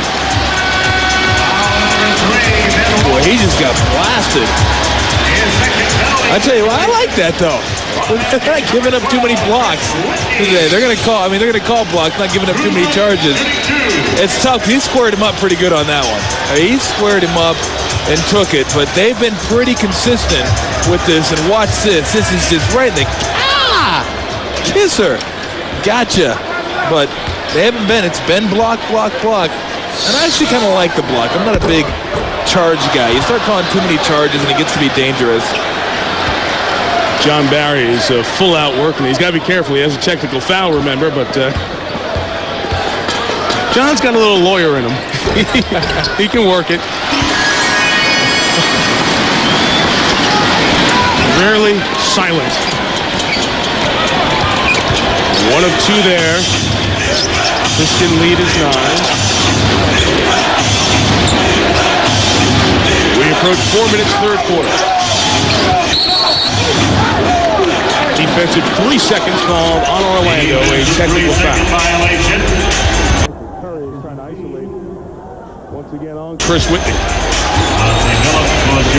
And Doc is just telling Gooden, you've got to go out and make yourself legal. Yeah. Run in and out of the lane. Get yourself 3 seconds again. Chauncey makes it. The lead is 10. Oh, it's funny. I remember when I was playing for Golden State and Don Nelson, the head coach of the Warriors when I was playing, said if you find yourself illegal, just look like you know what you're doing. Look like you know what you're doing out there. As soon as you look confused, they're gonna get you. And sometimes it's true. Just look like you know what you're doing out there. 10 to shoot. Williamson. Gooden on the knockdown, but Corliss connects. I think his feet were in the circle, so if anything, it would have been a foul on Orlando. Woo! I like it. Physical. Detroit has tied its biggest lead of the night. And the turnover. Curry and Hamilton run. Phillips comes to the line. Missed the 3. But kept alive by Hamilton. To Billups. Needs to come back and settle. How is it going to go? Defense reacts. Beautiful bounce pass to Hamilton. Timeout Orlando. And the Pistons on the road lead by 14. Joe D and Rick Carlisle are stoic. The Pistons are not. Was it me or the Pistons playing like they're on the verge of elimination and the Magic are playing like they have a game to go? Look at that. Get out of my way. Hey, go ahead and lay it up, and then Hamilton, nice job away from the ball. McGrady turns his back. Sneaky. Gotcha. They have a long history. The Detroit Pistons have never won Game 5 and 6 to force Game 7. They are getting ever close. Brought to you by Taco Bell. Don't forget, coming up next, Allen Iverson and the Sixers take on the Hornets. Greg Anthony. Allen's going to have to play well. He has struggled in New Orleans, played great at home, but you expect a guy with his game to come out with a big performance tonight. Now, just the opposite for Baron Davis. He has done well at home, struggled on the road like Allen Iverson. Here's Baron as you look at Allen Iverson's numbers. Here's B. Diddy getting ready, averaging 20 points and 7 assists in this series so far. Can the Hornets stay alive? Pivotal Game 6 there, Kevin. Same here. Orlando feels it slipping away. Down 14. Doc Rivers trying to get something going in the huddle during that timeout. Drew, if the guy walks all the way over, one of you guys have to come all the way over with him. All right? But all the way, Sean. No tiptoeing now, baby. We're down right now. Okay?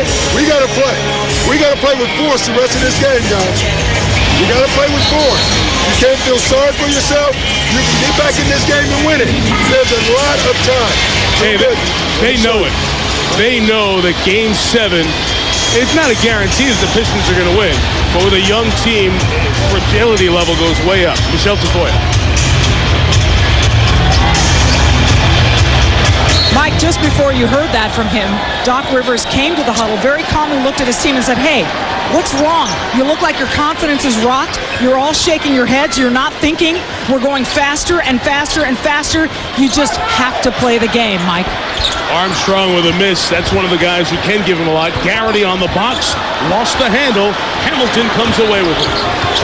Well, they're making him work for everything. And the one thing that's different in this game, as opposed to when the Magic are winning, transition points. Not many transition points in today's game. Here's the mismatch with Kemp out on Billups, and they're trying to locate it inside or out. Chauncey deep triple. Never hit the rim. Should have got something better out of that mismatch. Absolutely. Well, you got to take that one to the hole. As McGrady does here, fouled by Williamson. Corliss hasn't played. He's got a big body and a lot of banging to come. Nasty. Just ripping everybody out. We continue to watch what everyone else is doing, and the problem for Orlando is the McGrady numbers haven't changed much. Right here. Since Right the first there. I'm going to blot him out so you can't see him. But 4 field goal attempts. I'm supposed to go around him, not through him. But the 3 field goal attempts and the 4 field goal, that's where I just don't use it. I mean, it's just a mess using that. But dainty is not an adjective to describe you. 7 field goal attempts between Armstrong and Giricek. You need more than that. See, McGrady's had a sluggish quarter, 1 of 3 from the field, 1 of 2 from the line. Darrell Armstrong, the energy guy. And Giricek on the bench now. Need to pick it up here. 13 as we approach 2.5 left in the third. Gooden has Williamson. Michael Curry up top for 2. Wallace chases down the rebound. Well, they're getting the loose balls. They're getting the rebounds. They're getting the second shots. And something you would think a home team would do. After Ben's 11th board. See, when Williamson's in, the Pistons get a little stagnant also offensively. They got to be careful of that. Get on the double, who's open. Wallace from the top. From 20, Ben Wallace! And when that's going, things are going really well for the Pistons. If you're Doc Rivers, you can almost call this one. 20-footer from Ben. Drew Gooden tries to respond. Clangs one out. And Ben on the board, 12 points and 12 rebounds for Wallace, who had 20 rebounds in each of the last 3 games. That hasn't happened in the playoffs, 3 straight 20-board games since Wilt back in the 70s. Williamson says, get out of the way, Rick. I'm going to the cup. Over Gooden. Rebound, Sean Kemp. 85 seconds left in the third. McGrady was fouled by Curry. Michael had that same expressive look after a foul call earlier in this series. Now 4 on Curry. Well, check this out right here. I mean, this is what you want.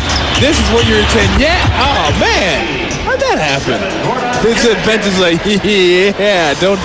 Let's wait another quarter for taking another one of those. But that was sweet. That was sweet.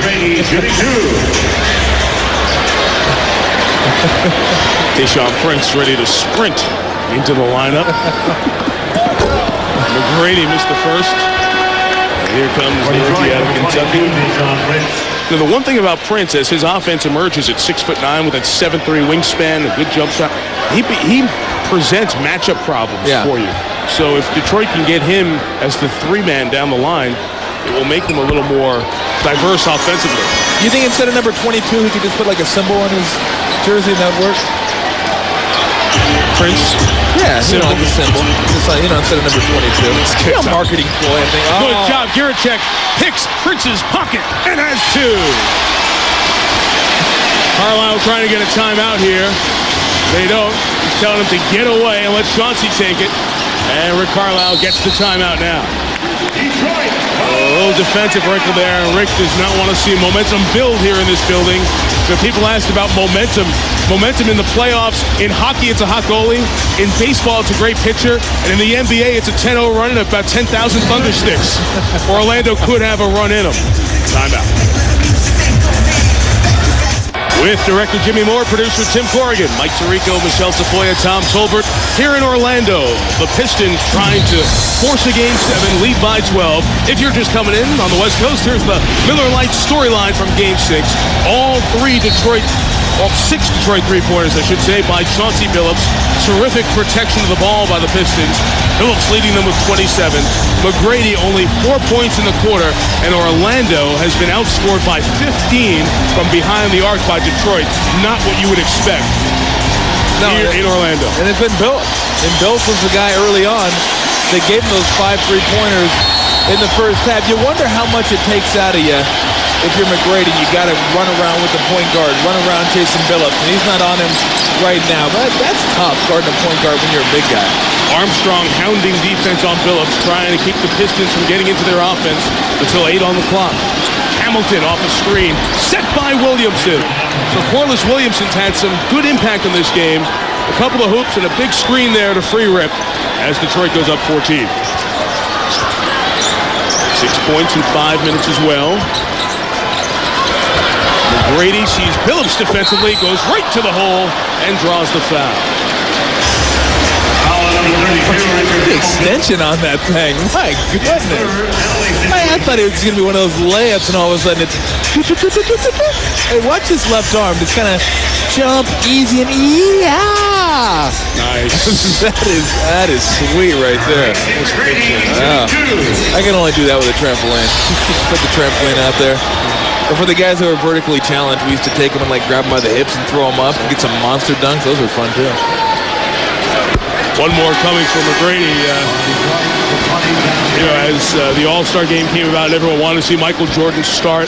McGrady offered his starting spot, was one of the first. And one of the things that he relishes is the sneakers that Michael Jordan sent over from the Washington locker room after they played. And the quote on them is Michael signed them, "I enjoyed the challenge." It wasn't like Tracy went and begged for them. Michael sent them over to Tracy. And that says all you need to know about what the greatest player in the game thinks of the future of the Orlando Magic. Armstrong a foul, 45 feet away. But Orlando had one to give here in the last 2 minutes. Michelle. Mike, remember prior to the game when we talked to Tracy McGrady, and he said that left knee of his was a little bit sore today. Just now at the free throw line, he was rubbing that knee. It continues to bother him a little bit. It hasn't been that way early, but now you see it starting to come into play, Mike. A little tendonitis, he said, bothered him, but it didn't bother him there or there.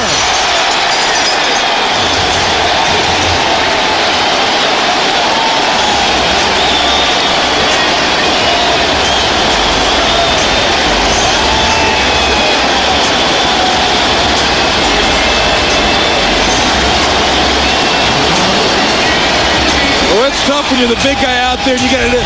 Ben Roth tried to look, whoop, and then right back at him, up, and at that point, you just got to let him go. But I tell you what, geez. I mean, that's just incredible. He just unfolds up in the air.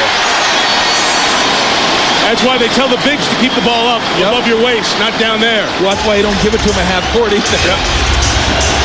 Back to 9. Big stop potentially here. Pistons will try to hold for one.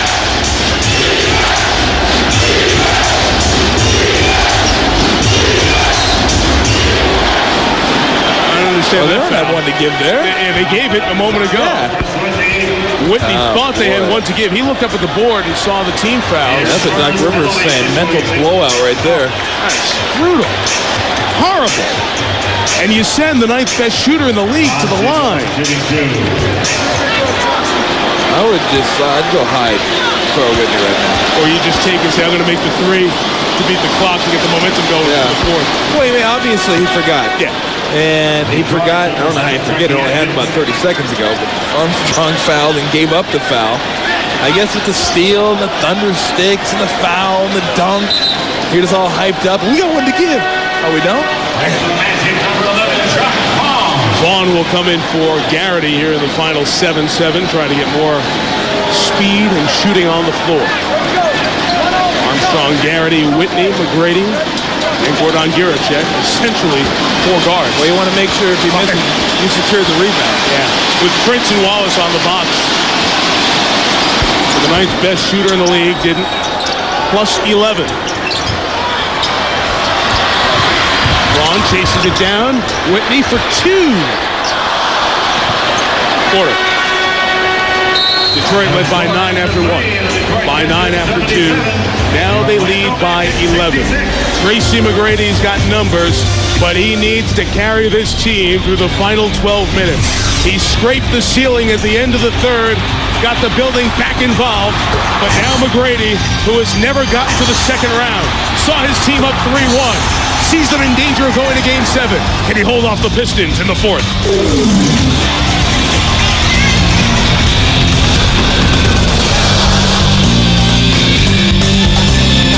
Defender's edge. One guess what it is, Greg Anthony. Well, this is why defense is so important, because it leads to easy baskets. or posters? Yeah.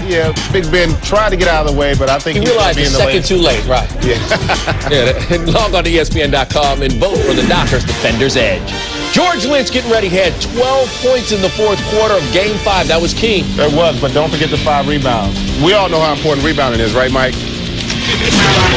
Absolutely, Greg, especially in that game coming up in New Orleans. Brett Musburger, Sean Elliott, Sal Masakela standing by in the Big Easy. It is pressure time for the Orlando Magic. They are down 11, heading to the fourth quarter. They are an 8 seed trying to make the history of being the first 8 seed to beat a 1 seed in a best of 7. It's only happened twice in best of 5 opening rounds. And the problem is they're coming to the fourth quarter, where the Magic have been horrible thus far because the Pistons have played terrific defense. The Magic have scored about 17 points per fourth quarter in this series. They scored 10 in Game 5's final stanza at the Palace of Auburn Hills on Wednesday. Detroit is 12 minutes from forcing Game 7. Wallace hit the deck, a turnover. This Pistons team hasn't turned it over much, Tom. Gives it up for the 9th time. Well, they need something to get him going right there. Tracy time. He lost the handle. Screens for the foul. He's got to be careful. Remember, McGrady has a technical from earlier on. Well, they've done a nice job, Detroit. You're going to call it 22nd timeout. Tayshaun Prince is hurt. Yep. I was staying aggressive throughout the game. And hopefully Tayshaun Prince, I did not get a chance to see. A nasty fall for Prince, and all the players are over there as well as Mike Abdenauer, the trainer, very concerned with Tayshaun Prince. He was under the hoop. We'll follow him out there towards the top. Right there. Slipped and fell. He looked like the knee got caught underneath him as he fell backwards. The left knee, he put no pressure on it as he came over to the side. And you see right there. Oh, did the split. Michelle? Well, they are looking, Mike, at the back and the side of Tayshaun Prince's left knee. You called it. It was the left knee that he injured. He was wincing in a great deal of pain. Obviously can't put any weight on it. And they're just doing all the normal looking at the knee that they do when a guy suffers a knee injury to see how the mobility is and whether or not it's a tendon, Mike. Yep. Test the structure and everything, Michelle. You'll keep an eye on that. Hamilton comes in. Phillips takes the shot, and Detroit goes up 13. That's one thing they have to continue to do. Stay aggressive, not try to bleed the shot clock down. And they know Orlando's going to want to speed this game up, but you can't stop doing what you've been doing. They've done a nice job putting 77 points on the board so far. Mismatch. Garrity took advantage of it and draws the foul on Phillips. Third on Chauncey, who has 31, equaling McGrady as top scorer tonight. Well, you got to respect the way this guy's been shooting the ball from the outside. He's going to give you just a, he just came like Spider-Man came flying in there. And then at the other end, Garrity, you don't realize it's a good outside shooter how big he is. And that's just an easy post-up over Phillips right there. Garrity able to get on the scoreboard with his first field goal of the night. Completes the old-fashioned three-point play. Pressure behind. Picked up by Curry. Gets the ball over the line before 8 seconds. No violation. Wallace was tackled by Garrity. And they play on. Go up with it. He would have went up with it. He was going to take a big 2-point hit. A lot of screen and discard, and Phillips can't make it. Wallace the board. Pitch to Rick, and Hamilton's foul. Michelle? Well, the update is this. The Detroit Pistons tell us that Tayshaun Prince has a strained hamstring right now in that left leg. That's what they're calling it now. They say it's more muscular than it is knee-related, guys. Huh. I didn't even know he had a hamstring, to be honest with you. Let's come to find out it's strained. Well, I tell you, that's going to be bruised pelvis or not. I hope Tayshaun Prince is going to be okay and be able to play again. It's tough enough to guard Ben Wallace and keep him off the glass. And Garrity's going to have a heck of a time trying to keep Ben Wallace off the glass. He's not big enough to keep him off the glass anyway. But, being injured and trying to keep the league's best offensive rebounder off the glass, tough duty. Ben has 13 rebounds tonight. Meantime, Hamilton at the line. The Palace guards, Hamilton and Billups, have 53 of the Detroit 81. They are the difference tonight. Detroit by a dozen. 90 seconds gone by. Fourth quarter. Jiricek got John Barry to fall. Recovers defensively. Gordon rising up. Rookie from Croatia makes it a 10-point game. It's been about a full 3 quarters since he scored the last time. Right at the top of the first. Sag back with Wallace out there. Hamilton off the mark. Whitney the board. So Whitney, Armstrong, McGrady, Jiricek, and Garrity. Garrity stepped into the 3, came to the cup, but lost it out of bounds. Magic ball, 16 to shoot. Sixers, Hornets, game 6.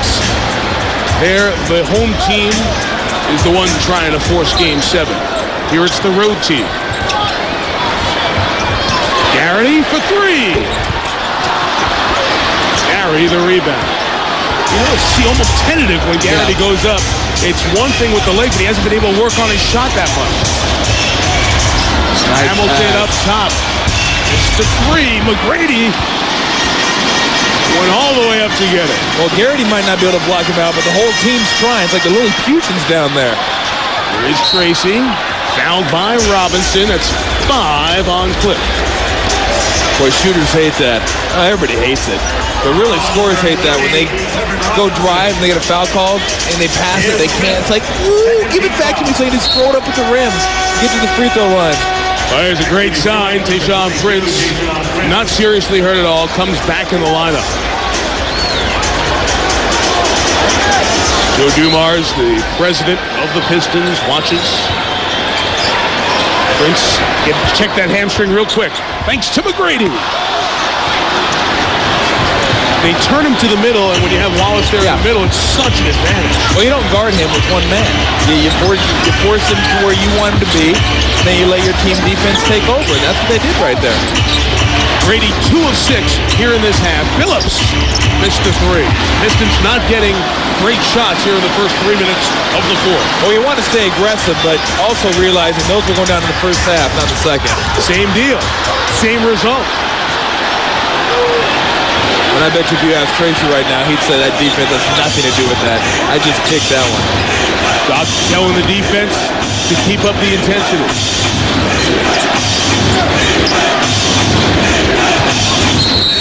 A foul on the outside as Billups try to take it to the cup. 2 team fouls each side here in the first 3.5 of the fourth. Tracy McGrady saw his buddy Kevin Garnett, what he's gone through, 7 straight years out in the first round. He doesn't want to be lumped in the same group, wants to carry a team. Just look at his intensity. This is the opportunity Tracy McGrady and the Magic don't want to let slip away. It's very nice in Detroit this time of year, unless you're going back for game 7 on the road. Magic down 10, 8:35 to go in the fourth. Scoring the regular season, 16 points per game, same average in the postseason, but has doubled it here in the must-win for Detroit tonight. Well, when you look at what he's done tonight, the mad skills, this is it. You know what, his skills may have made some Piston fans mad for the first part of the series, but tonight, 6 3-pointers, all of the Pistons' productivity from behind the line, and he had it going on early, set the tone early, got him out to the big lead, just rising up right there and saying, yeah, boy, skills, this is it. Right. Mad right. skills. Michelle. Well, Chauncey Billups told me before the game, he said, I believe Orlando feels a lot of pressure to win this game. He said, we play hard every single game, but the shots haven't fallen. And game 5, the last game, was about pride. We had too great a season. We were embarrassed at the state we were in. We had cheated ourselves intensity-wise. We're not going to do that for the rest of this series, Mike. Armstrong right in Billups' face now, Michelle. Gets it to Prince, 3 to shoot. Tayshaun saw it, took it. Wallace tried to keep it alive. Armstrong hustled and chased it down. Well, I've noticed the defensive intensity from Orlando has certainly risen in the first part of this fourth quarter. They're getting out, challenging, and making everything difficult for the Pistons. Now they just got to be able to score. Wallace has McGrady thrown away by Armstrong. Barry looks to see if he has numbers. Circle back. You know, I thought about that, but it's the playoffs. I was going to let it go. 16. Orlando turnover. And have fun all the way through. 10 to shoot. Prince posting on Whitney. He was held by Chris. Picked up from Denver in the offseason. Well, Curry trying to regular season. Yeah. Sorry, 20 starts for Denver. Curry trying to post him up. Prince trying to post him up. I mean, if he gets caught on somebody besides Chauncey Billups, they're going to try to take him down there and post him up. Well, maybe not John Barry. He's going John Barry right now, who is the guy who spots up and penetrates. Not really much of a post-up game. Good old-fashioned Eastern Conference grinded-out basketball. Contact up high. No call. Barry takes the three. Hamilton's free for three. Pistons cannot hit from the outside. Orlando's got to seize a few of these opportunities, and it's got to be McGrady. Now it's time for him to take over. Get it back to him in the post. Let him just rise up and shoot over him. On Phillips. Armstrong works the two-man game. Prince down to help. Garrity's at the line for three.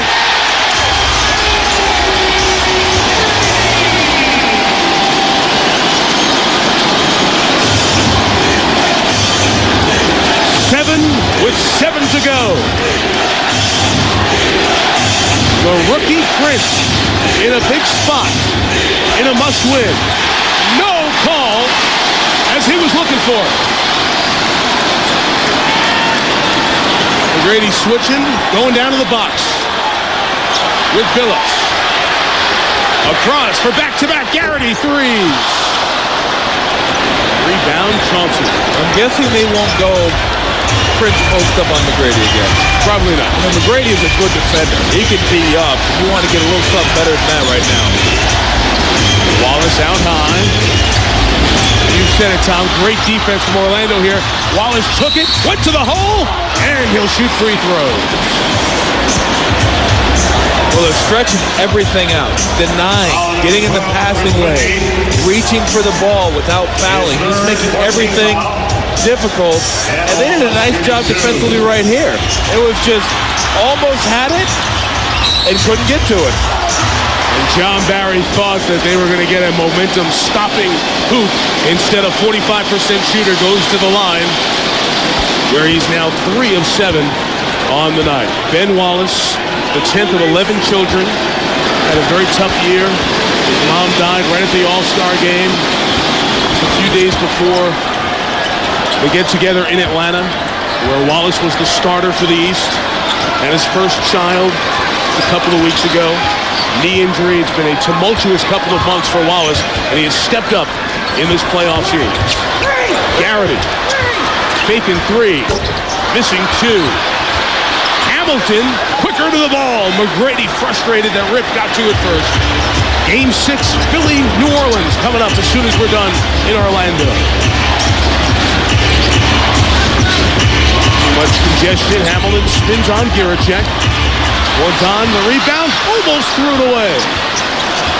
Armstrong trying to run around Wallace. Mismatches on the other side. Giracek at the line. Makes the 2.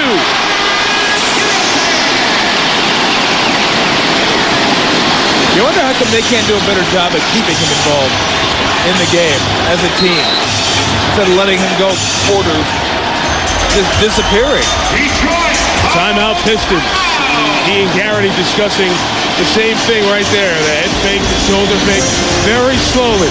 Orlando chip it away. It's 7 with 5.5 to go.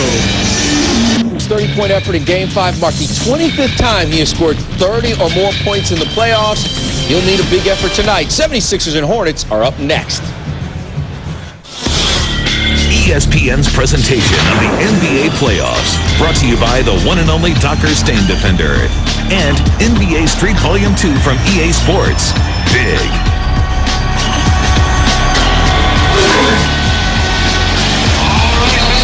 Back in Orlando, Game 6, Gordon Giracek with a big hoop there. He now has 10, getting Orlando within 7.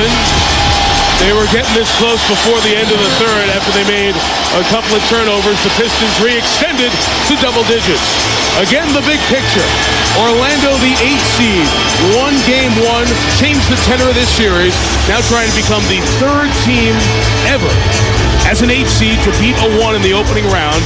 Knicks did it to Miami, Denver and Mutombo to Seattle when it was best of 5. This is best of 7. The 1 seed is 37-2 against the 8 seed, with San Antonio eliminating a game Phoenix team last night. You know, with Williamson in the game, they're going to go to him on that left block and just see if he can deal. On Garrity, got it to go. Corliss Williamson, 6 quarters with the sweats on, has come out in this second half and been a big factor for Detroit. He has a half dozen. And you have to make up your mind whether you're Doc Rivers, if you're going to help Garrity, send somebody over to double team him, or see if you can handle him on his own.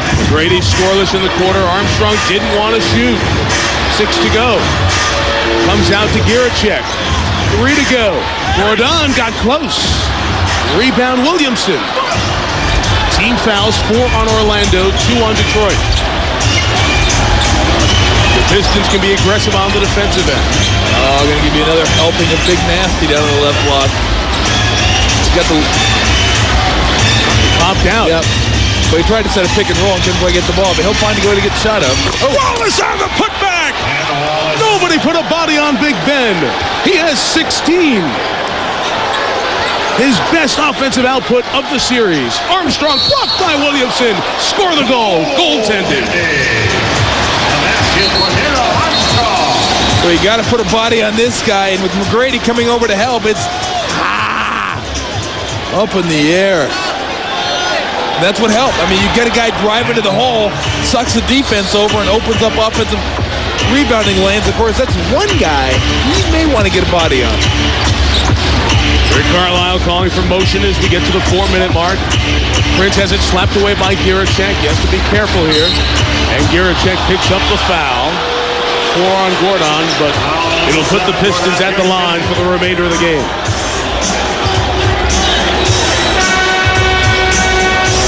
His 4th penalty situation.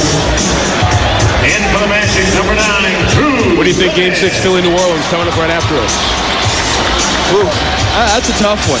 I mean, the one thing I did like about Philly going into that series is they had the most wins on the road by any Eastern Conference team. So it's going to be a grinder. And if Mashburn can come out and play well and give that team a lift, then it could... I'm not picking. You asked me to pick, I'll take Philly. I'll make people mad at me. I didn't know I was sitting at the Waffle House. No, I'll take Philly tonight, okay? Prince, the rookie, hits 2 free throws. Pistons by 11, 4 minutes left. Game 7 would be Sunday at the Palace of Auburn Hills. Phillips defensively on McGrady. Prince to help. Giracek came down the lane, and Wallace sent it back, his 4th block to go with 14 boards, 3 steals, and 16 points. The All-Stars stepping up for Detroit tonight. And the great thing about him, he gets them when they're way up in the air, at the apex. Phillips is fouled, and that means free throws. And you want to know what makes a great shot blocker? Anticipation. Here it comes. Slide up in the air. I mean, that is full extension right there. Watch how high this ball is in the air when he gets it. Yeah! That's amazing. Not drafted. Acquired by Orlando from Washington in a trade, along with our buddy Tim Legler, ESPN colleague. Ike Austin is the trade man they wanted to acquire, thus the 4-player deal for Austin. Wallace has come to Detroit and in this system blossomed. That is out off the Pistons. 1 of 2 at the line for Ben. Doc Rivers takes timeout with 3.5 to go.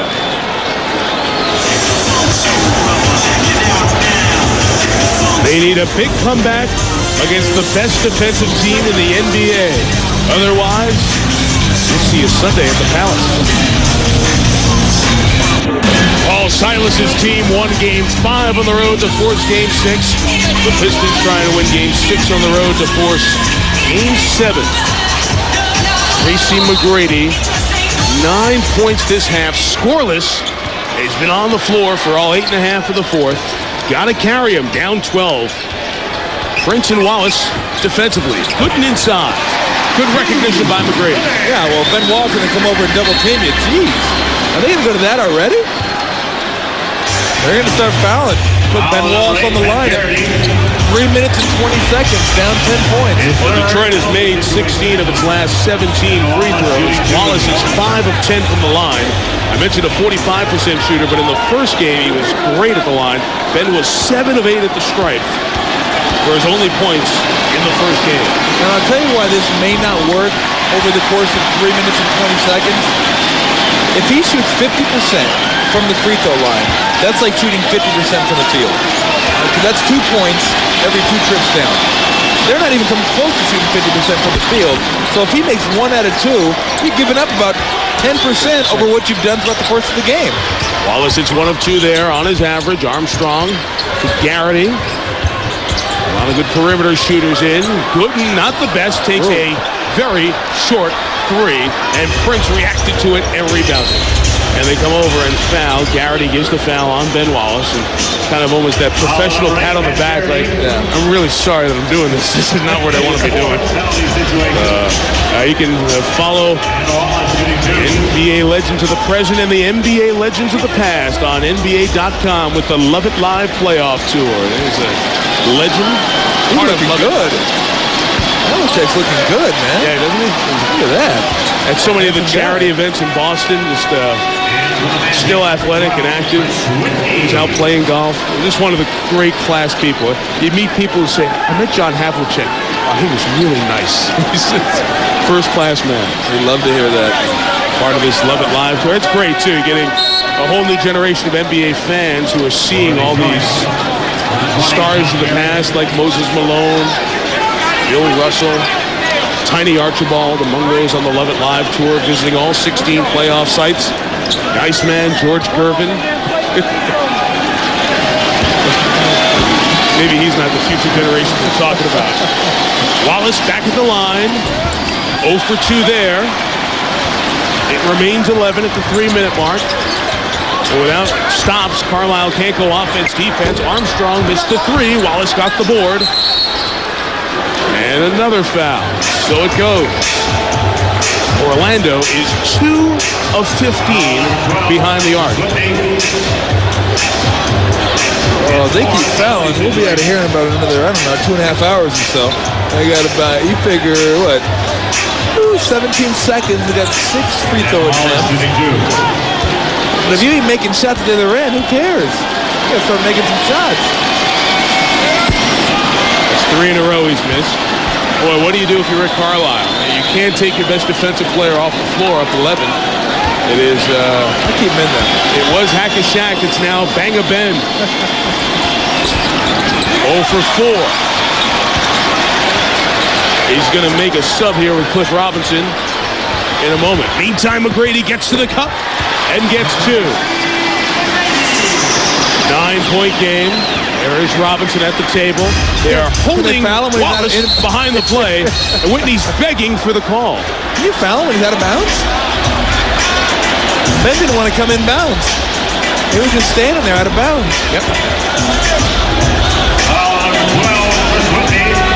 Perfectly legal. And the strategy Doc Rivers has gone to here in the final 3 minutes.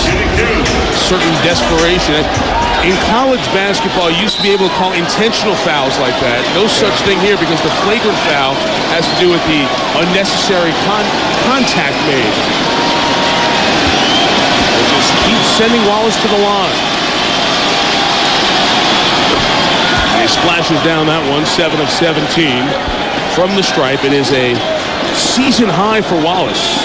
Best scoring night in the regular season was 17. 1 of 2 again. He's equaled his playoff high. 10 with 2.5 to go. If they bang a couple of threes, then it will change the tenor. McGrady misses again. Wallace is fouled on the rebound. Cliff can't get in the game over there. Cliff Robinson just sitting on the sidelines, and Ben just happened to find himself with the offensive rebound. Michelle? You guys, when Ben Wallace Wallace was not drafted out of college. He told me he was initially very disappointed, but one of his college teammates, a guy named Maurice Green, got together with Ben and said, you know what, why don't we try to make you the kind of player that other players don't really try to become, like a great defender, a great shot blocker, and a great rebounder. And from that point on, he just devoted himself in the gym to blocking shots and pulling down rebounds, and ultimately made a roster, and you continue to see the fruits of that labor today. He works on that shot a lot before the game, but this Bang of Ben is working for the moment. Tayshaun Prince fouls Tracy McGrady, so the sub can happen. Well, good job by Rick Carlisle. If fouls to give, so give one there. Let him come in. Wallace, 5 of 14 at the line the last 4 minutes. You can sense his disappointment as he comes out, yet he has been the difference maker in this game. No free throws. McGrady drives on Prince, makes it. There's still plenty of time here. 8-point game, 2:10 to go. Now what will happen? No Wallace in the middle, so Orlando can go right to the hole when they have it. They got to stop Detroit. Phillips fades. Hits. Huge shot for Chauncey. 33 for Billups. Equaling his best game of the season. McGrady, no Ben inside. He throws it down. 37 for Tracy. Armstrong hounding defense on Billups. Foul is called on Whitney as he came over. We're trying to trot on the contact across midcourt. Yeah, I wonder what their offensive execution would be like after standing around for about a minute and a half, 2 minutes. Boy, that is just a tough shot. Good defense by Armstrong there. Anytime you got to fade away and take that type of shot, you've done your job. He just did the job a little bit better. Going to bring Ben Wallace back in here, Tom. Whitney has fouled out of the game. Philly, New Orleans coming up next. Game 6 of that. Best of 7. Philly on top 3-2. The winner of this series plays the winner of that series. Which, if the Pistons win here tonight, will not start until early next week. And the Hornets have jumped up early, 11-2, as you see, on Philadelphia. So a hot start at home for New Orleans. Like I said, I like the Hornets. Too late. Phillips comes to the line where he is 9 of 10.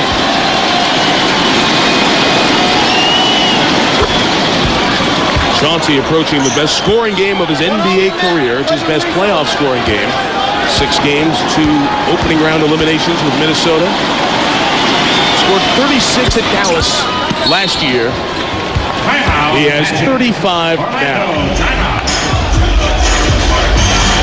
The Magic stop it with 1:44 to go. Down 10.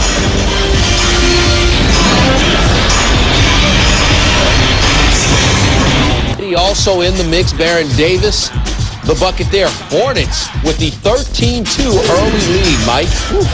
All right, we'll get to Brent, Sean, and Sal as soon as we're done. Pistons by 10. With a foul to give here in the last 2 minutes. Wallace back on the floor, and he blocks McGrady's 3, and McGrady fouls Wallace as he went up to get it. Foul number 1, Tracy McGrady. 3 on Tracy. More free throws for Wallace. Well, you think he got him. He's only 6'7", 6'8". So you look, and I got this. I'll just shoot right over the guy. His quickness, watch this right there. He's already, the knees are already bent, so he's anticipating his shot, and he's going to jump up and get that shot. That's what I'm talking about, anticipation. Not standing there flat-footed, waiting for a guy to jump. Waiting for him to jump in anticipation. I'm going to block the shot. 5 of 14 in the last 5 minutes. Hits the first. And watch him. See, the knees are bent right there, and he's just waiting. And then all it is boom, up, and that's his God-given gift right there, just being able to be quick and fire up and get him. Missed the second time in his career that Ben Wallace has had a 20-point game. 20 is his career high. It's 11 with 90 seconds to go. Prince trying to deny McGrady. Detroit still a foul to give. Giracek going in, and got it to go. 9. They don't go to foul Wallace right away. Doc Rivers tried that for 90 seconds. It really didn't do anything to the lead, as you had indicated, Tom. Tayshaun Prince is now fouled. A 65% shooter in the season. Foul number 7, R1G6. I think 8 of 9 from the line here in this series, 2 of 2 tonight. I think going into Game 7, Tech's got to find a way to get himself off. He's got to find a way to get going and get himself shots. So you know what? If it's not called for me, if we're going to go to McGrady, I have to get 10 shots this game. I got to find my way into the offense and get myself involved. You know, McGrady would be happy with that too. It's just a matter of him going out there and doing it. Much like San Antonio, struggles from the free throw line in the playoffs, will not get a 1 seed far. Armstrong almost came down. Wallace comes away with the turnover. Final minute here in Orlando. Pistons by 10. And the Magic not looking to foul here. And the Detroit Pistons have been around a long time. They've been around since 1957. I know you don't get in these situations often, but they're going to do something that has never happened in franchise history. As Phillips rises up and hits 3. And they can fire up round ball 1. The Pistons playing. It's heading back to Detroit with the series still alive. The Pistons will win Game 5 and 6 in a series to force a Game 7 for the first time ever. The Orlando Magic will play with so much pressure in Game 7 on Sunday as Phillips calls for time. Detroit timeout. They had 2 opportunities to close it out. Detroit has staved off elimination for the second time in all likelihood, thanks to the best point production night in the career of Chauncey Billups and Ben Wallace. Be right back and then get you immediately to New Orleans when we're done here. Well, it's been a very tough sports spring in Detroit. The Stanley Cup champion Red Wings eliminated in 4 by Anaheim. The Detroit Tigers masquerading as a major league team with minor league talent at 3-23. And when the Pistons were down 3-1, it was almost forget about it time. But a 31-point win in Game 5. A huge effort from Ben Wallace here tonight. They've outscored Orlando by 44 in the last 2 games. And Detroit will force Game 7 on Sunday. It will either be at 12:30 Eastern, 3:30 Eastern, or 8. We won't know that until about 1 a.m. after all 3 games are done here today. Sasser missed. Wallace 1 more rebound. He has 17 to go with 20 points. Phillips scores 40, and there'll be a 7th game. Final score, Detroit 103, Orlando 88. Game 7 on Sunday with Tom Tolver and Michelle Tafoya.